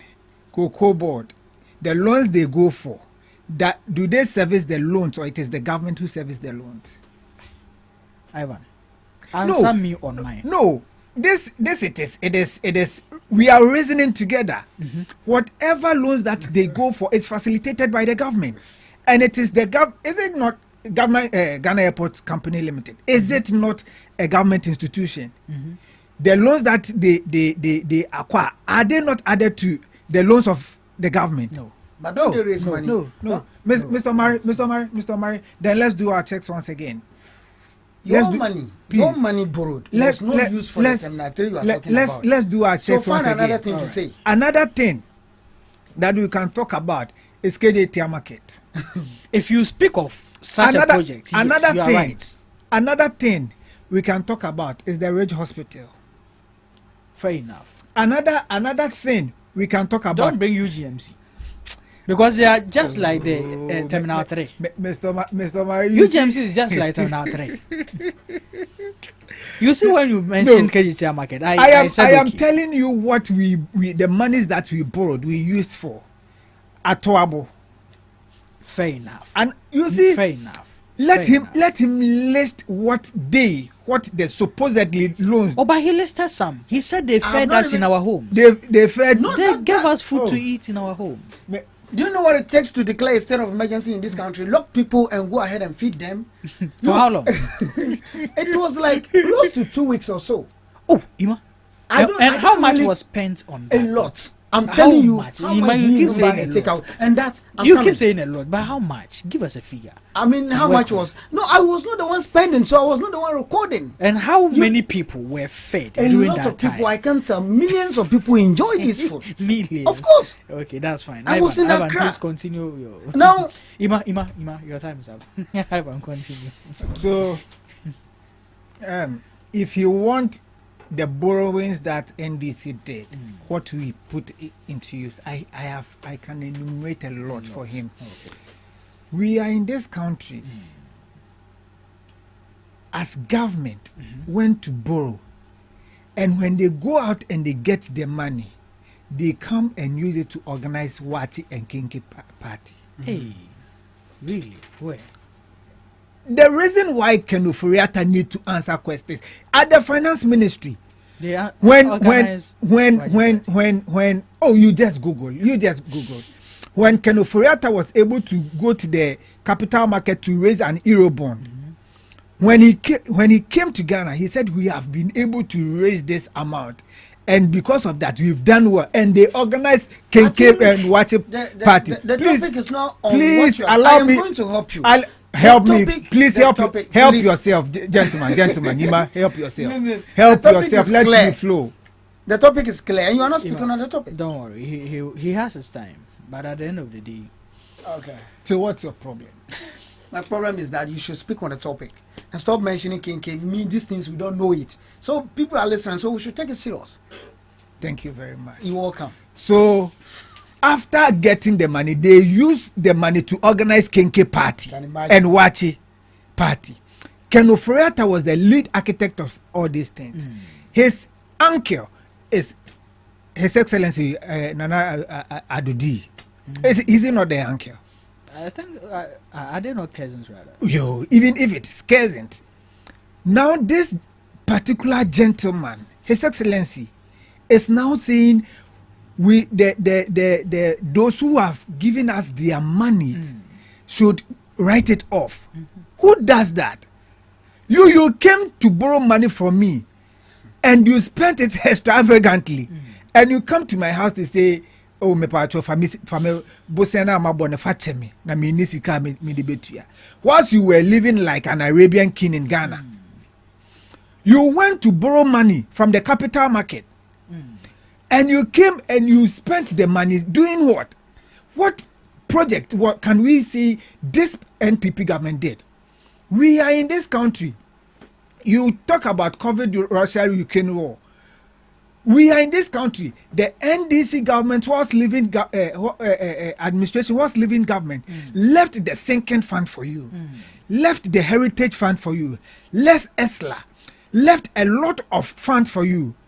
You went to those funds and you siphoned every penny in that money. You took every amount that was in and you spent it, and you went ahead to borrow in addition. And you tell us they should do what? In this, are we not in this country where the NDC government, who was leaving office, had borrowed right from Nkrumah to that particular administration, had borrowed 120 billion Ghana cedis. But you came to power, and within a space of 8 years, you balloon it to 762 billion Ghana cedis. And you can't show forth that this is what I did. Aside even that, you cannot pinpoint a project which is self-paying itself. A loan which a facility which you took is self-paying itself. Oh, but the National Cathedral. You can't tell me. Please. Nobody can pinpoint what NPP has done. We have a lot. We have a lot. You are eating into his time. I know, but he should be clear. He should be very fair. I mean, he shouldn't. I'm not comfortable with that. Sorry. Mr. Murray, thank you once again. Sure. You have reminded us that the NPP did very well. Yes, they gave us a self-paying project, and that is National Cathedral, where Yuma is pastoring. Yuma is an elder and a chief deacon in that particular church, the National Cathedral. Yuma goes there, and when they give offering, they go back to IMF and they go and pay the loans that we took from that place. What is he telling me here? The president, I don't understand why NPP, anytime they come to government, they always live an opulence lifestyle. And now when it comes to the time that we need to pay our debt, they start begging for our donors or our creditors to write off our debt. That is exactly what President Kufuor did, and whereby the IMF and the other Bretton Woods institution was very charitable to us. They write off our loans. So do you think that this call, I mean, is it a good call? Is it valid? Your time is up, so I just Mr. Omari, yes, it is a good call, but it is difficult for them to do it for us. Why? Because they have seen that we have money. They have seen that the monies that we borrowed, we did not put it into judicious use. They have seen that the monies that we borrowed, we spent it instead of investing those monies. But under some previous administration, if monies are borrowed, they are put into judicious use. They are put into use whereby the monies which were borrowed will be self-financing itself. Will be paying off the debt itself. Now like the Terminal 3 and the UGMC. Very good. And the Atuabo gas as well. Exactly. For that we can command the addition. Exactly. But what did the NPP do? We don't want to compare. Please let me land on this. Your time is fast spent. Mr. Murray, I've just spoken for 5 minutes. Ivan, we've spoken for 12 minutes. This I disagree. I have not spoken. You were spoken for 12 and minutes. And he interjected like 4 minutes. So 1 minute. Hey, no. I gave you my time. He even gave my time. He is now the co-host. He gave you his time. So now you have a. I know you won't be satisfied. Mr. Murray, now you are in tandem with the NPP. Yes, sir. I know you say that, but I mean. Oh, come on, bro. What are you telling me? I know. They always call me NPP in this studio. Then he should come and sit at your place so that we know that they are two. Four against one. The former president is seeking for our debt cancellation. Yeah. There is this proverb in Chi. What does it mean? Okay, I'll tell you. There is also this song that I love so much. See, and when my colleagues were here trying to just make us understand what their government has been able to do to improve the standard of living in our society, that song came in mind. And this is how it goes. Sergeant Lee, I'm a touching, I'm a chatting. You see, we are here, or the former president is requesting, isn't it? That at least the amount of that we are owing should be scrapped off, isn't it? At least for free. Sure. Okay. Even if they take it out, are we still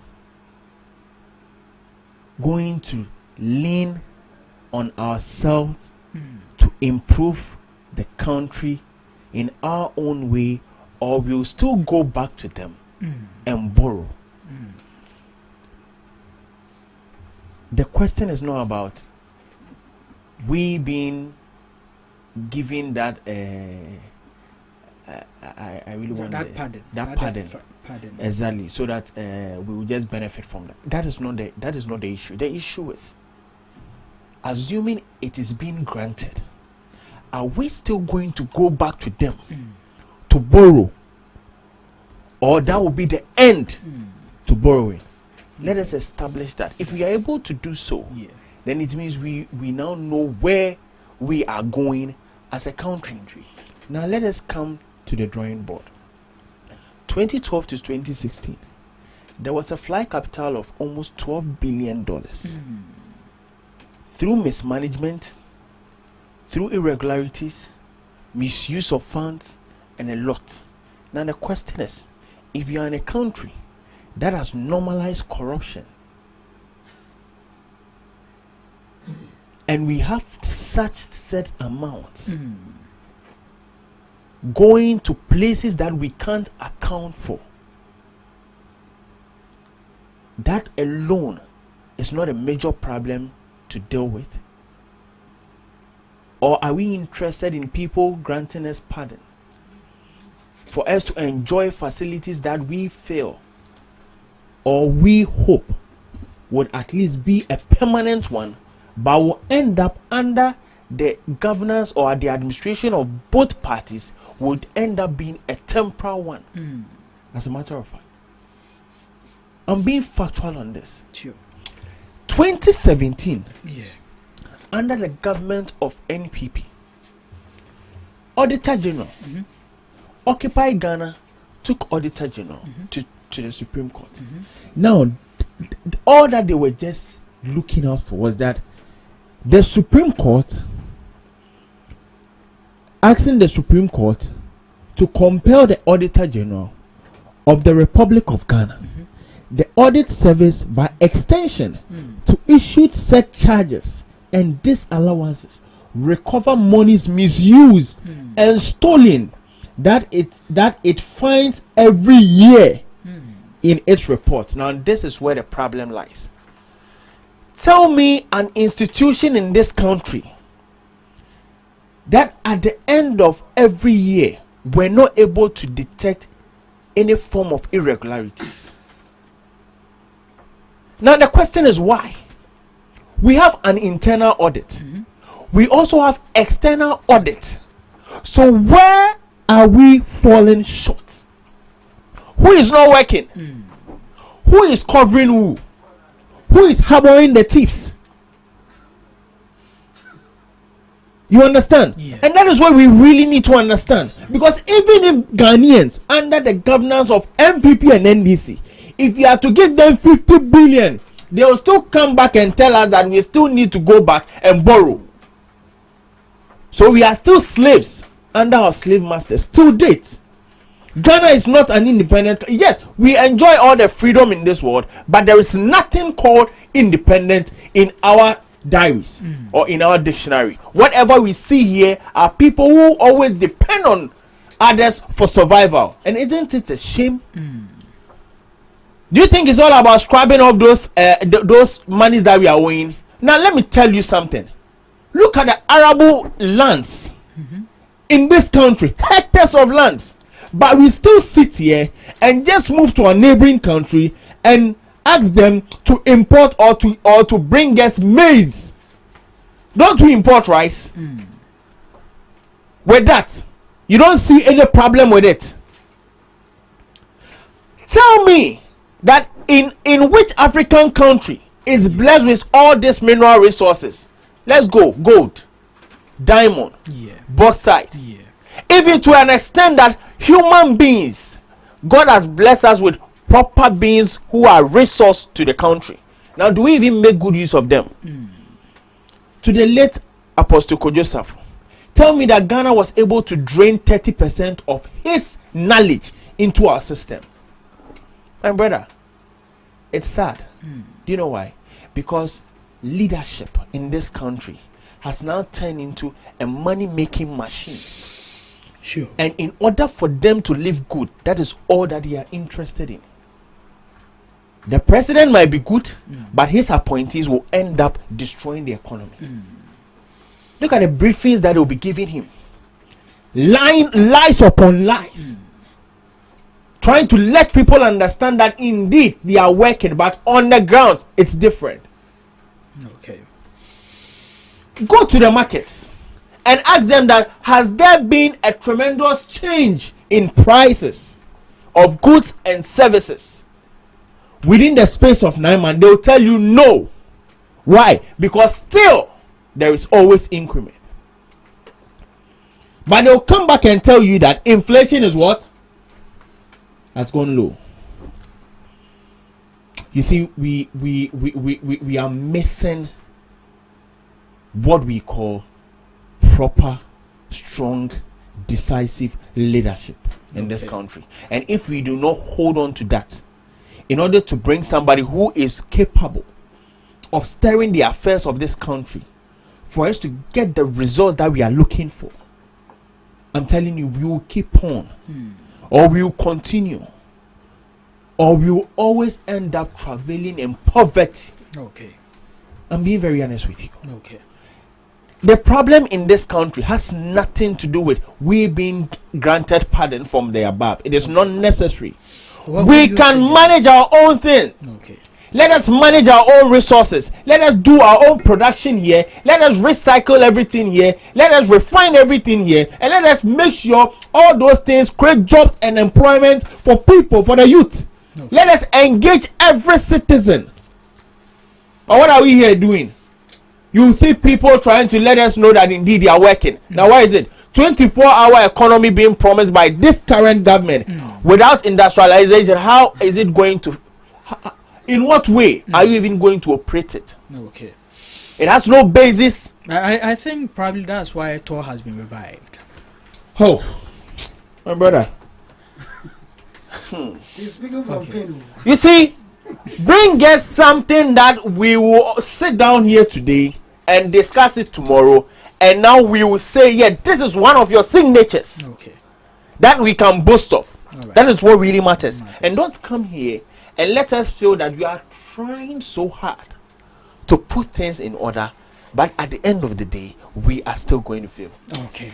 Thank you, the gentleman. I think our last topic we would have to postpone it for the sake of time. It's important. It's not important. Even if we give you 100 years, right? It will not do this. Let me look at the time. Yes, there's time. It's 9:52. Two minutes. Okay. Ivan. Okay, Ima. Yeah. You are giving the note to start. Yeah, start. The last topic, 2 minutes. What's the topic? Okay, family, this is where we end today's conversation. But before we leave the studios, gentlemen, what are your last words? Good. Ivan, your last words. Let's. Oh, Mr. Murray. He doesn't even know.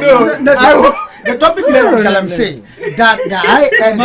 Ivan, he's talking. I was wondering how you would respond to it. That Ivan, EPA is asking for thousands of dollars to go to Galamsey areas. We are not discussing the topic. Mr. Murray, do you know? Okay, so let me end by saying thank you to our viewers once again and our listeners. So we will still share our thoughts on that. That is unfair. This is a topic. We are not. Because 2 minutes. The fact that he has disqualified himself doesn't mean we are. So you want to? Yes, of course. So you also have you need to respond. At least we've been giving you 2 minutes. 2 minutes each. That is why I said if we will talk about it, but you said we should. Oh no.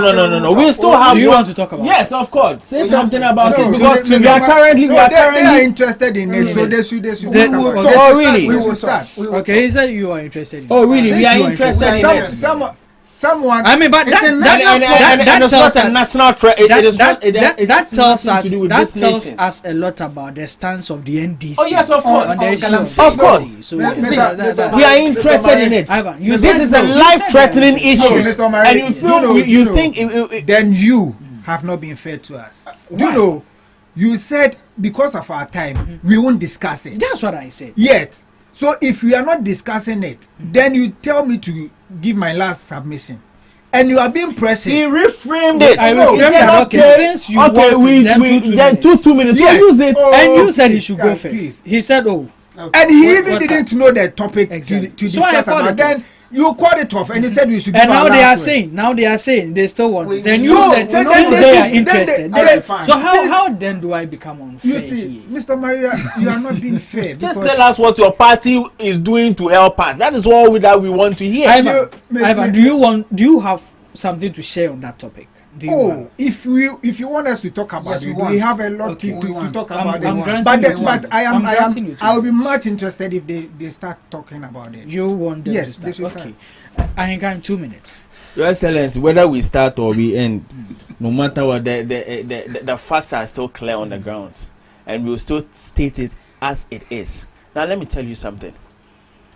If the country is going to provide or is going to raise that fund for EPA, then I'm sorry.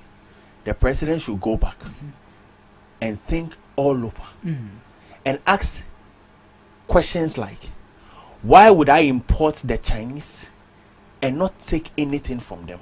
Because those people are the ones who are supposed to generate that funds for the country to use it to purify our water bodies. Okay. I'm telling you. And if you deport them, or is that not the right word, please? Yeah. If we end up deporting them without not taking even one Ghana cedi, and you just see the Attorney General stand there and try to lay more emphasis on how he is going to deal with the ordinary Ghanaians, it's a shame to this country. And we've lost, and we will lose, and we will continue to fail as a country because the system in this country is really not working. The structures are poor. Thank you.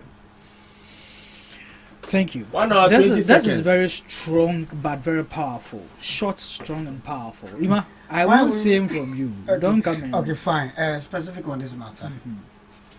I want to say that the EPA demanding for thousands of dollars to pilot solutions to Galamsey is very unreasonable. Let me tell you, no amount of billions of dollars can stop Galamsey. You see, these people, they have the resources, they have the mandates, and if they are really doing their work, I don't think where we are today we would have been there. They are not just doing their work. If they are coming to tell us to donate thousands of dollars to them, all in the name of fighting against Galamsey, no, I don't think they need any money. Look, if they should even do anything to our water bodies, and proper measures are not put in place to fight against Galamsey, the following day we will still see our water in the same color. Okay.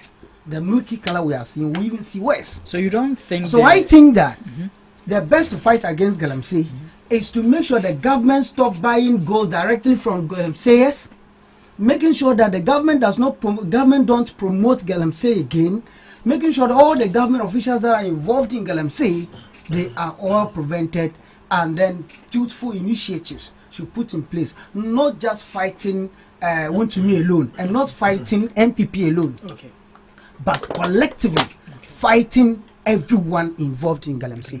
If the Galamsey areas, like John Dramani Mahama promised, they were going to, or they said they are going to deploy soldiers to Galamsey side, as we sit, have the soldiers been deployed? Obviously not. So clearly on this matter, the NDC should stop this, this tic-tac games they are playing, so that we can collectively fight against Galamsey. Right. They want to get money from us. It will look as if the Environmental Protection Agency want the money. They will swing the money there, see them at the other side, take the money from them. We know them. Okay, thank you, Ima. Ivan, Mr. Mary, you wanted them to start. So I thought all this, they would have preferred solutions to whatever that is. I just did that. I said you should stop buying the gold directly from the Galamseyers. Okay. Right. You, deploy your soldiers to the place. These are solutions. Ima, thank you. All this, I thought they were going to prefer solutions, but from all that they narrated, it simply means none. So has been able to say anything substantial to it, and I don't even know if they did understood it, what the venerable professor said.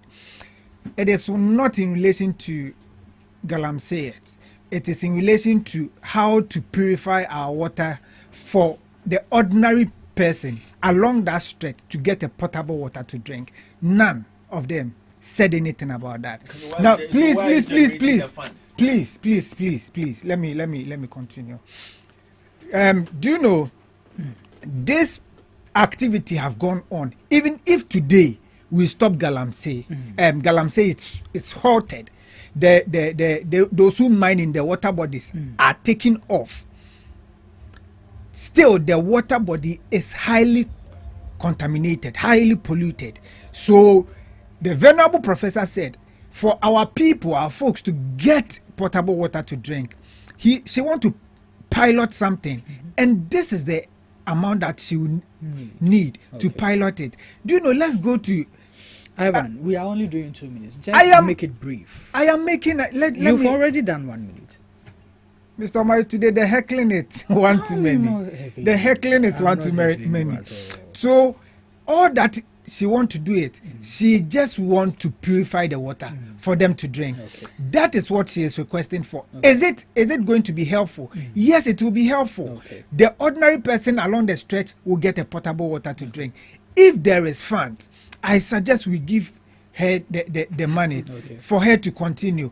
In as much as that there are activities to stop those who are mining in our water bodies. Just today, there is an update that you see, and when I talk about you say I'm heckling you for the sake of time. We can't go into no. I am. He just speak to the issue and then briefly. You see, my producer. He also said. You see, it has nothing to do with solution. He just said. He might just said that they should deploy the military. Just. And that is exactly what I am telling him, that if he has no knowledge on that, they have already been deployed. NIMOS had already been deployed. Today, just this morning, they've been able to raid a place, and they've met people who are doing illegal mining, who are destroying our water bodies. When these people are able to take off and arrested, it means we have given a head start for the venerable professor to be able to discharge her duty. Thank you, gentlemen. I think on that note, let me say good morning to my MC, Honorable Lady Ohinewa Sarah. She tested that she is doing the listening and she's watching us. I say thank you very much for also watching us. Sure. Let me also say a good morning to our incoming president, Anakwa Media Kocheda. Yes, and and our boss is Hubert Beidu, my boss, Mr. Charles, Kingsley, a brother, and everyone listening, and Mary. All right, thank you there, Hinkai. Okay, Ima has nothing to say. We thank God. So that's where we end the show this morning. It's been, as we promised from the beginning, very interesting. But yeah, we'll end it here. We'll come your way same time tomorrow. Enjoy the rest of your day. GhanaTalks.